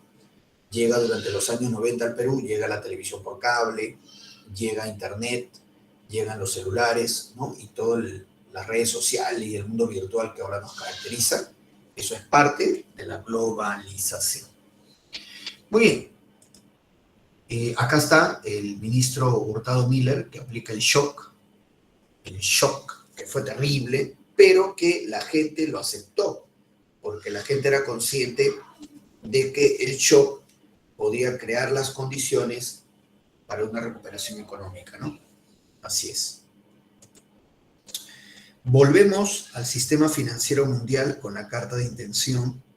Debido al shock, el INTI ya estaba completamente devaluado, entonces se estableció una nueva moneda, el nuevo sol. 1 millón de INTIs va a equivaler a un nuevo sol. Así es. Es algo bien curioso porque esa misma monedita, nuevo sol, establecida hace exactamente 30 años, 1991, sigue siendo utilizado. O sea, 30 años después, el sol sigue valiendo, aunque sea un par de panes, una galleta, pero sigue valiendo. Eso significa que entonces ha habido una estabilidad económica en estos 30 años. Y esa estabilidad económica permite a la gente ahorrar en moneda nacional, invertir, proyectarse, hacer negocios, expandir, ¿verdad?, su comercio. Y eso, por eso es que el llamado neoliberalismo que establece Fujimori ha sacado de la pobreza a gran parte de la población peruana. No todos, pero sí gran parte de la población. Compáralo con lo que vivíamos antes. Compáralo con la década de los 80, los 70, los 60, en donde más bien el único futuro era irse del país, ¿verdad? No quedaba otra. Pero en estos últimos 30 años vivimos un momento de estabilidad económica. Incluso hasta hace 2 años el sol era considerado una de las monedas más sólidas de Sudamérica, pero bien claro, hasta hace 2 años. Ya a partir del año pasado, 2020, y con lo que está ocurriendo ahora, 2021, ya esto forma parte del pasado, ¿verdad? Ya comienza el proceso de devaluación y seguramente de acá a un par de años esa monedita sol que está en tus bolsillos pasará a la historia como el billete que está a su lado. Muy bien, porque debido a la devaluación vamos a ir utilizando monedas y billetes de mayor denominación y en fin, muy bien. Entonces, ahí está, ¿no? Adiós, sol. Tú me criaste, sol. Yo viví contigo. Cuando estaba en el colegio te llevé en mi bolsillo. Valías un pasaje. Ahora sigues valiendo algo. Pero es lo que la gente ha elegido, pues amigo. Es lo que la gente ha elegido. Así es que, ¿qué se va a hacer? Mira acá, el ministro Carlos Boloña, muy bien, ministro de Economía, él ejecuta las privatizaciones. ¿Qué son las privatizaciones? Las empresas del Estado que no valían nada, o sea, eran empresas, pues, que solamente causaban pérdida, ¿no? Todas esas empresas que acababan con Perú, Enatro Perú, Sider Perú, Minero Perú, Hierro Perú, hay un montón, Entel Perú, Aeroperú, Enacer Perú, ya todas esas empresas generaban gastos. Entonces, ¿qué se hizo? Se vendieron, ¿no? Entonces la vendemos en una empresa del Estado, la vendemos, pasa a manos privadas, eso se llama privatización. Entonces, y las empresas se van a privatizar no por capricho, Porque a veces se da a entender eso, no, que se vendió la riqueza del Estado. No, están hablando de tonterías. Eran empresas quebradas. ¿Qué vamos a hacer con una empresa quebrada? O la cierras o la vendes. O la vendimos, pero tiene que venderse si están mal administradas. No puedes mantener algo que te genera pérdida, ¿no? Es absurdo. Entonces se privatiza con el ministro Carlos Bologna. Mira el crecimiento económico. Mire ese crecimiento económico sostenido. Este es el PBI. Entre 1980, que está estancado, y luego comienza a subir en 1990 y en el siglo XXI, hasta el año 2019. Porque luego el año pasado cayó menos 20%, te conté. Montesino, ese es su asesor, ¿no? El Doc, el tío Vladi, al que los narcos le pagaban su cupo, impulsaba las cortinas de humo. Y este es el golpe de Estado, ¿no? Que da Fujimori, desata. Él cierra el Congreso e interviene el Poder Judicial, ¿no? Quiebra la democracia Fujimori. Así está el autogolpe. Y la población lo aplaudió, ¿no? La población lo aplaudió. Incluso Fujimori le puso un nombre a su golpe de Estado, porque Fujimori dijo, estoy iniciando un gobierno de emergencia y reconstrucción nacional, así dijo. Pero sí, quien lo amenaza fue Estados Unidos. Estados Unidos lo amenaza a Fujimori. André me pregunta, profe, ¿usted cree que la dictadura de Fujimori era necesaria para ayudar al país? Ay, qué buena pregunta. Si la dictadura de Fujimori era necesaria.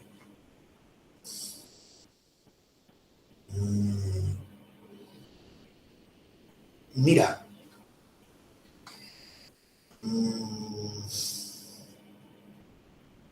bueno, lo que pasa es que, como dicen en el fútbol, ¿no? Con el resultado ya visto, es más fácil hablar, ¿no? O sea, ¿por qué me refiero? Porque las reformas económicas que hizo Fujimori, como les dije hace un rato, estabilizaron al Perú económicamente 30 años. O sea, no es poca cosa. No es poca cosa. Recuerda las décadas anteriores a Fujimori, que era un desastre. Con el resultado ya visto, uno podría decir que sí. Ya, bacán, ¿no? A nivel económico. A nivel económico, sí. ¿No? Pero vuelvo a repetir, pero estamos viendo ya el resultado después de, ¿no? En ese momento era muy difícil decirlo, ¿no? Y en ese momento era muy difícil justificar un golpe de Estado, como siempre, ¿no? Es muy difícil justificar un golpe de Estado, a menos que el país tenga una debacle completa. Para algunos, el Perú estaba en una debacle completa y que era necesario, ¿no? En fin, ¿no? Viéndolo ya desde ahora, ¿no? Ya hacia el pasado, uno podría decir que sí. Uno podría decir que sí, ¿no? Pero en ese momento era muy difícil, ¿no? Entenderlo de esa manera. Adrián dice, empezaron a estudiar la situación para seguir manteniendo el apoyo popular. Sí, bueno, claro. Bien, vamos a ver, mira, Estados Unidos lo amenaza a Fujimori. Regresa a la democracia, si no habrá sanciones económicas. Y Fujimori regresa y convoca un nuevo Congreso. Claro, el CCD, Congreso Constituyente Democrático. En este CCD se elabora la actual Constitución, la de 1993. Muy bien, cuya principal novedad quizá es, bueno, que permitió una reelección y también que impulsa una economía neoliberal, es cierto, porque mira, esta constitución que tenemos ahorita prohíbe que el Estado vuelva a tener empresas, que el Estado vuelva a tener esas empresas que generaban pérdidas, ¿no?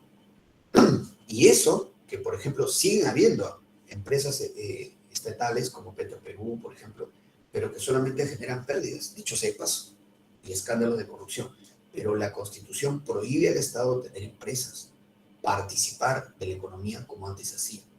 Para algunos esto era necesario, para algunos era necesario este cambio en la Constitución, y por eso los sectores radicales de izquierda hoy en día quieren cambiar pues, el capítulo económico de la Constitución, porque increíblemente ellos quieren volver a la época de los 80 y 70, donde el Estado peruano tenía un montón de empresas quebradas. Yo no entiendo, en verdad, pero ellos quieren volver a eso. Y por eso quieren eliminar el capítulo económico, que es quizá uno de los pocos capítulos buenos de la Constitución, porque le ha permitido al Perú tener, ¿no?, un equilibrio económico durante varios años.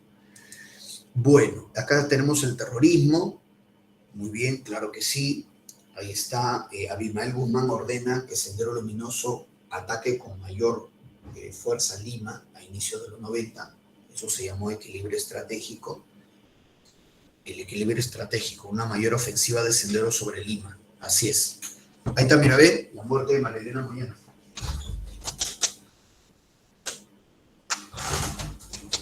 Muy bien, entonces, ahí está María Elena Moyano, dirigente vecinal de Villa El Salvador.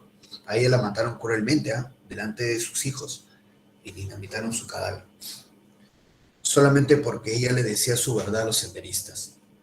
Sí, ella, y una mujer pobre, le decía sus verdades a los senderistas, que eran mafiosos, corruptos y mediocres. Porque ella denunciaba que allá en Villa El Salvador los senderistas lograron, así es,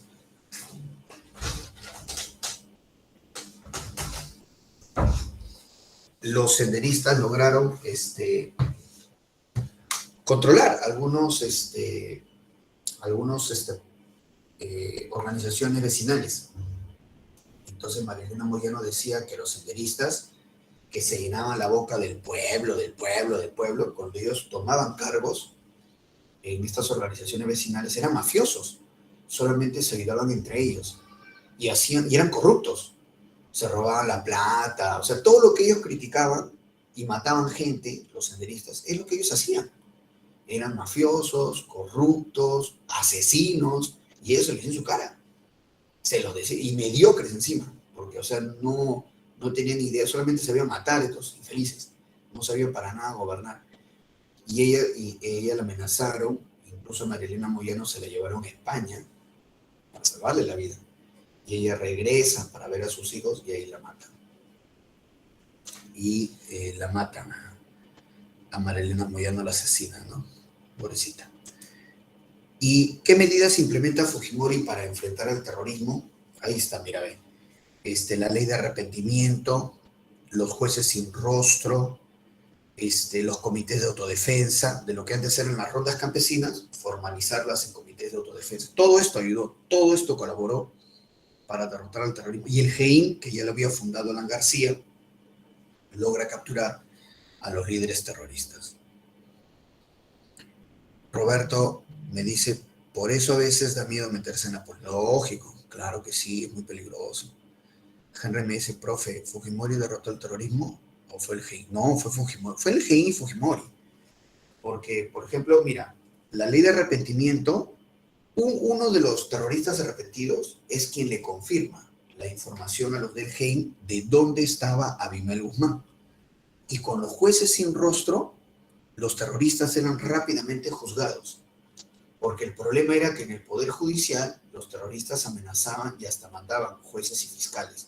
Pero llevando el delito de terrorismo a los tribunales militares, como vemos, los jueces militares se ponían pasamontaña, todo eso, y al toque juzgaban a los terrucos.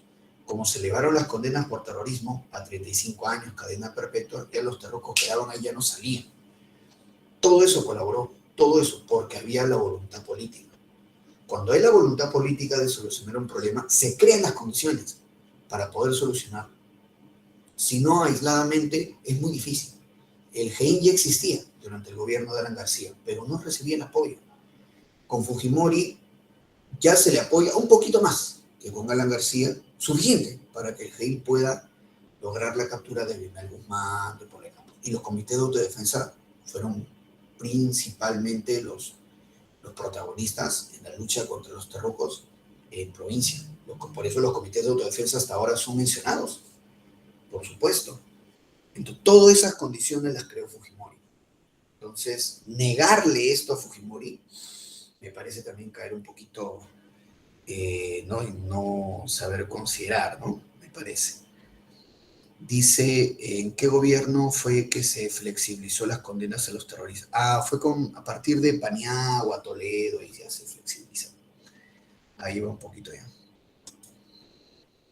Ahí está Abimael capturado en la casa de esta señorita, Maritza Garrido-Leca. Así es, muy bien. Luego tenemos el Grupo Colina, las matanzas del Grupo Colina. Debido a estas dos matanzas, de Barrios Altos y La Cantuta, es que Fujimori y Montesinos actualmente están en la cárcel, por ser autores inmediatos de estas dos matanzas. El operativo Chavín de Huántar, claro que sí, ahí está. Y luego Ecuador nos invade. Muy bien, felizmente, bueno, no logramos votar los ecuatorianos, ¿eh? No logramos votar los ecuatorianos. Por eso es que se va a firmar el acta de Brasilia.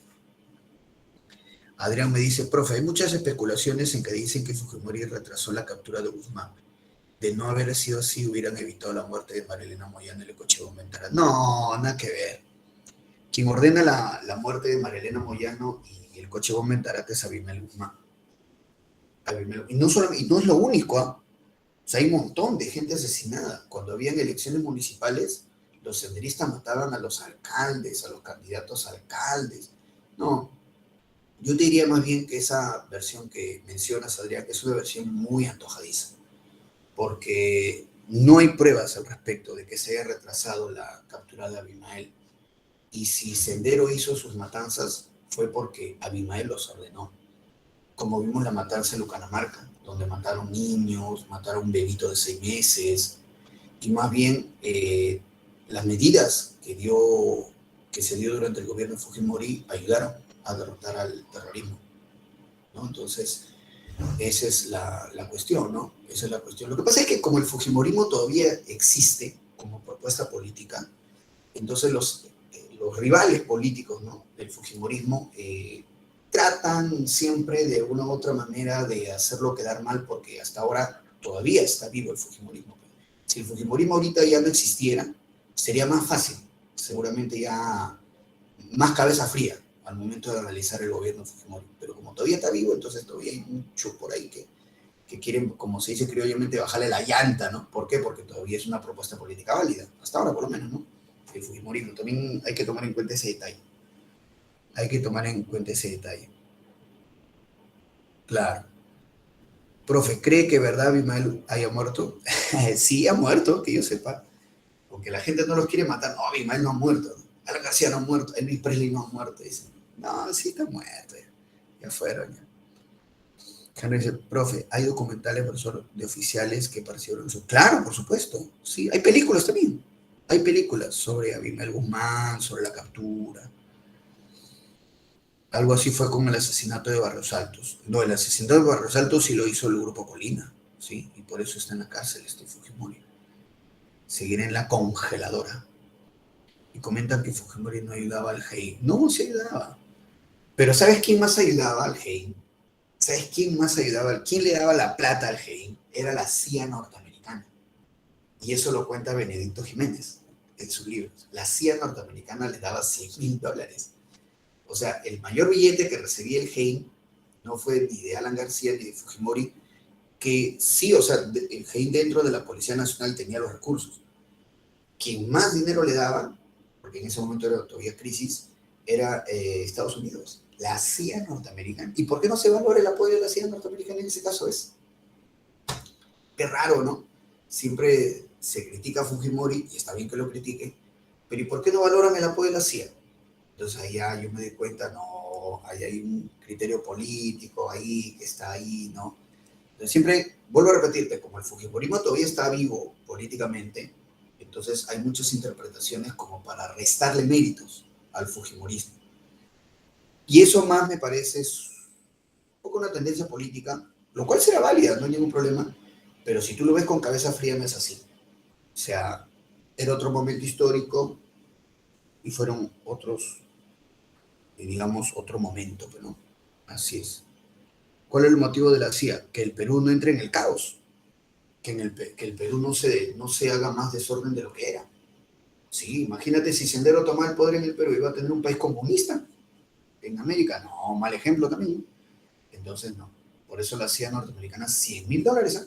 Y que más bien Benedicto Jiménez por eso se bronqueaba con Quetín Vidal, el otro gran personaje, Quetín Vidal. No era tanto para ver quién captura mejor a los terrucos, sino era quién se quedaba con el mayor billete de la CIA. Sí, eso lo cuenta en su libro, Benedicto Jiménez. Sí, hay bastantes libros al respecto. Así es. Les despierta mucha desconfianza en este gobierno. Bueno, pero todos los gobiernos despiertan desconfianza, pero quedémonos con lo que hizo. Siempre uno tiene que ser frío y a ver qué es lo que hizo, qué es lo que no hizo. Entonces, en el caso de Fujimori, ¿arregló la economía? Sí la arregló. Después de Fujimori hubo terrorismo, ya no lo hubo. Esos son, ahora, ¿que siguió habiendo corrupción? Sí, siguió habiendo corrupción. ¿Que siguió habiendo narcotráfico? También. Entonces, no, siempre los gobiernos hay que sopesar las cosas malas y las cosas buenas. Claro que sí. Pero como te digo, como todavía el fujimorismo está vivo, es un poco difícil hacer eso, ¿no? Sobre todo si uno ya está predispuesto, ¿no? De repente los fujimoristas te dicen, no, el mejor gobierno del mundo. No es así. Pero. Y los que odian a Fujimori dicen, no, ese gobierno no hizo nada. ¿En qué quedamos? Entonces, por eso es lo que te digo, ¿no? Bien, vamos a ver entonces la elección del 2000, rápidamente, antes que nos gane el tiempo, la marcha de los 4 suyos de Toledo en contra de Fujimori y la reelección. El video Curi Montesinos que provoca la caída de Fujimori y Fujimori que convoca nuevas elecciones. Así es. Diego me dice, profe, ¿el gobierno de Fujimori es autocrático? No, la palabra es autoritario. Autoritario o dictatorial. Autoritario o dictatorial, claro. Autocrático no, porque autocrático ya es el gobierno de un rey. Es autoritario o dictatorial. Y entonces Fujimori es destituido por incapacidad moral y asume el mando Valentín Paniagua, presidente del Congreso. Perú del siglo XX-XXI, ¿no? Ahí están los 3 gobiernos, Paniagua, Toledo, Alan García, así es, Paniagua, ahí está Paniagua con su presidente del Consejo de Ministros Pérez de Cuéllar, el gabinete caviar, así le llaman, el gabinete caviar, ¿no? Caviares, por si acaso, son la gente de izquierda de clase alta, de izquierda liderada, esos son caviares. Sobre todo estos 3 últimos, Diego García Sayán, Marcial Rubio y Susana Viara. Los caviares vivieron durante mucho tiempo del antifujimorismo, por ejemplo. Ellos, por ejemplo, hicieron política del antifujimorismo. Decían que Fujimori era recontra corrupto. Y luego, lo curioso es que cuando ellos llegan al poder, por ejemplo, con Susana Viera, fueron igual de corruptos e inútiles, ¿no? Para muchos. Entonces, por eso hay que tener mucho cuidado en el uso político, en las tendencias políticas. Hay que tener mucho cuidado con eso. Luego dice por acá, Paniagua firmó el contrato del gas de Camisea, dio en concesión el aeropuerto Jorge Chávez. Montesinos fue capturado en Venezuela y traído para ser juzgado. Paniagua fundó la Comisión de la Verdad para investigar la violencia terrorista. El gobierno de Alejandro Toledo, ¿no? Ahí está. Toledo, ahí está, hizo una alianza con el Frente Independiente Moralizador. Firmó Toledo el Tratado de Libre Comercio con Bush, presidente Bush, estadounidense. Las cifras espectaculares, las cifras económicas a favor que hizo Toledo, porque aumentaron las exportaciones y porque Toledo dio todas las facilidades para las inversiones. El PBI con Toledo no paraba de crecer y el ministro Carlos Busch con su programa Techito, ¿no? El Acuerdo Nacional, el Plan Huascarán con Toledo. La carretera interoceánica, pero la coima que recibe Toledo, ¿no? De la empresa Odebrecht. 20 millones de dólares recibió Toledo. El informe final de la Comisión de la Verdad, 69.000 muertos, población más afectada los ayacuchanos. Principal culpable, Sendero. Luego el arequipazo en contra de las privatizaciones. El andahuaylazo de loco de Antauro Humala, 6 muertos dejó el andahuaylazo. Él está encarcelado por el delito de rebelión y secuestro agravado. Y el segundo gobierno de Alan García, el PBI. Hasta ahora el segundo gobierno de Alan García es el mejor del siglo XXI, imagínate, por el gran crecimiento económico, 9,1%. Así es. Ahí están los TLC que firma Alan García con Chile, con China, con México, la Alianza del Pacífico. ¿Qué es eso? Perú, México, Colombia y Chile, ¿no? Ajá, mira, Alan García es el que da la ley de la carrera pública magisterial para que los profesores sean evaluados. Bueno, ya con este gobierno creo que van a anular eso, ¿no? Y crea 2 ministerios, de Cultura y de Ambiente, crea Alan García, ¿no? Así es, ahí está, termina de construir su tren eléctrico, remodela el Estadio Nacional. Fujimori es traído para ser juzgado y va a ser condenado por ser autor mediato de los crímenes de La Cantuta y Barrios Altos, él y Montesinos.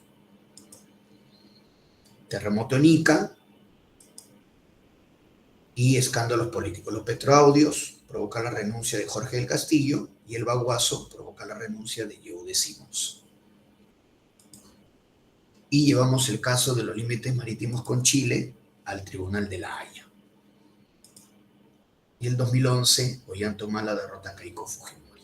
Muy bien, entonces, simplemente vamos a dar las claves para acabar, sí, rápidamente. A ver, dice la pregunta 13. La carta de intención que firmó con el Fondo Monetario Internacional comprometían al Perú a implementar reformas económicas de tipo ortodoxas. Neoliberales. Neoliberales. Entonces vamos a poner acá 13 dedo. Siguiente. Dice la 14. Ante el autogolpe del 5 de abril denominado Gobierno de Emergencia y Reconstrucción Nacional, el primer vicepresidente Máximo San Román intentó formar un gobierno legítimo, ¿no? Pero no lo logró. Agüita, 14 agüita.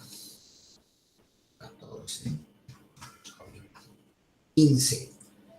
La siguiente imagen de Abimael Guzmán corresponde al gobierno, bueno, se captura durante el mandato de Alberto Fujimori. 15 dedos. 15 dedos.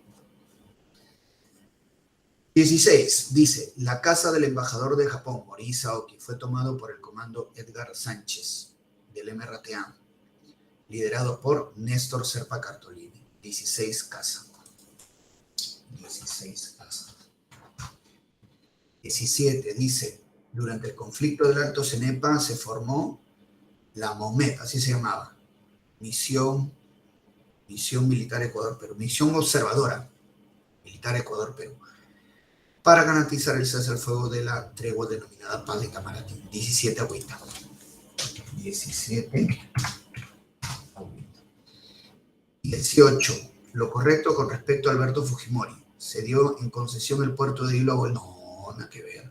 Se cedió un terreno a Bolivia, una playita. 2. La invasión ecuatoriana fue por la falta de hitos, sí. El acta de Brasilia cerró la frontera con el Ecuador, sí. Chile entregó un muelle en Arica con el acta de ejecución, sí, claro. Por supuesto. Entonces ahí lo correcto será 2, 3 y 4. 18 dedos. 18 dedos. Siguiente. 19. Suceso o acontecimiento que se registró durante el gobierno de Paniagua. Casa retiró las comisiones interventoras. 19 Casa. 20. A ver. La Comisión de la Verdad y la Reconciliación dio su informe durante el gobierno de Toledo. 69.000. 20 dedos. 20 dedos. 21. Lo verdadero y lo falso con respecto al gobierno de Paniagua. ¿Firmó el contrato para la explotación del gas de Camisea? Sí. ¿Formó la Comisión de la Verdad? Sí. ¿Se dio el arquipazo? No. ¿El levantamiento de Lucumba? No. Entonces, verdadero, falso. 21 besos. 21 besos. Siguiente, 22. Los porcentajes de desaprobación a la gestión del presidente Toledo se debían en gran medida a los escándalos en su entorno. Señale lo que no corresponde. Casos de ejecución extrajudiciales, claro, 22 dedos. 22 dedos. Siguiente, 23. Durante el segundo gobierno de Alan García, a nivel exterior, con respecto a los límites marítimos, al Estado chileno lo llevó al Tribunal Internacional de Justicia y con el Estado ecuatoriano firmó el Tratado García-Patiño. Chileno-ecuatoriano, 23 casas.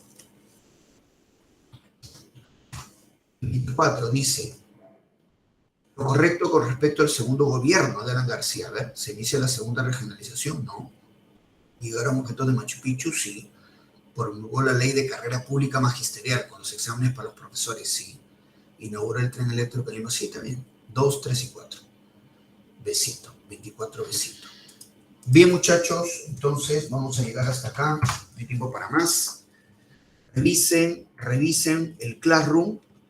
Ahí hay más información, ¿ya? Y pasen bonitas fiestas. Espero que continúen en el repaso. Tienen que estar en el repaso donde vamos a hacer más prácticas.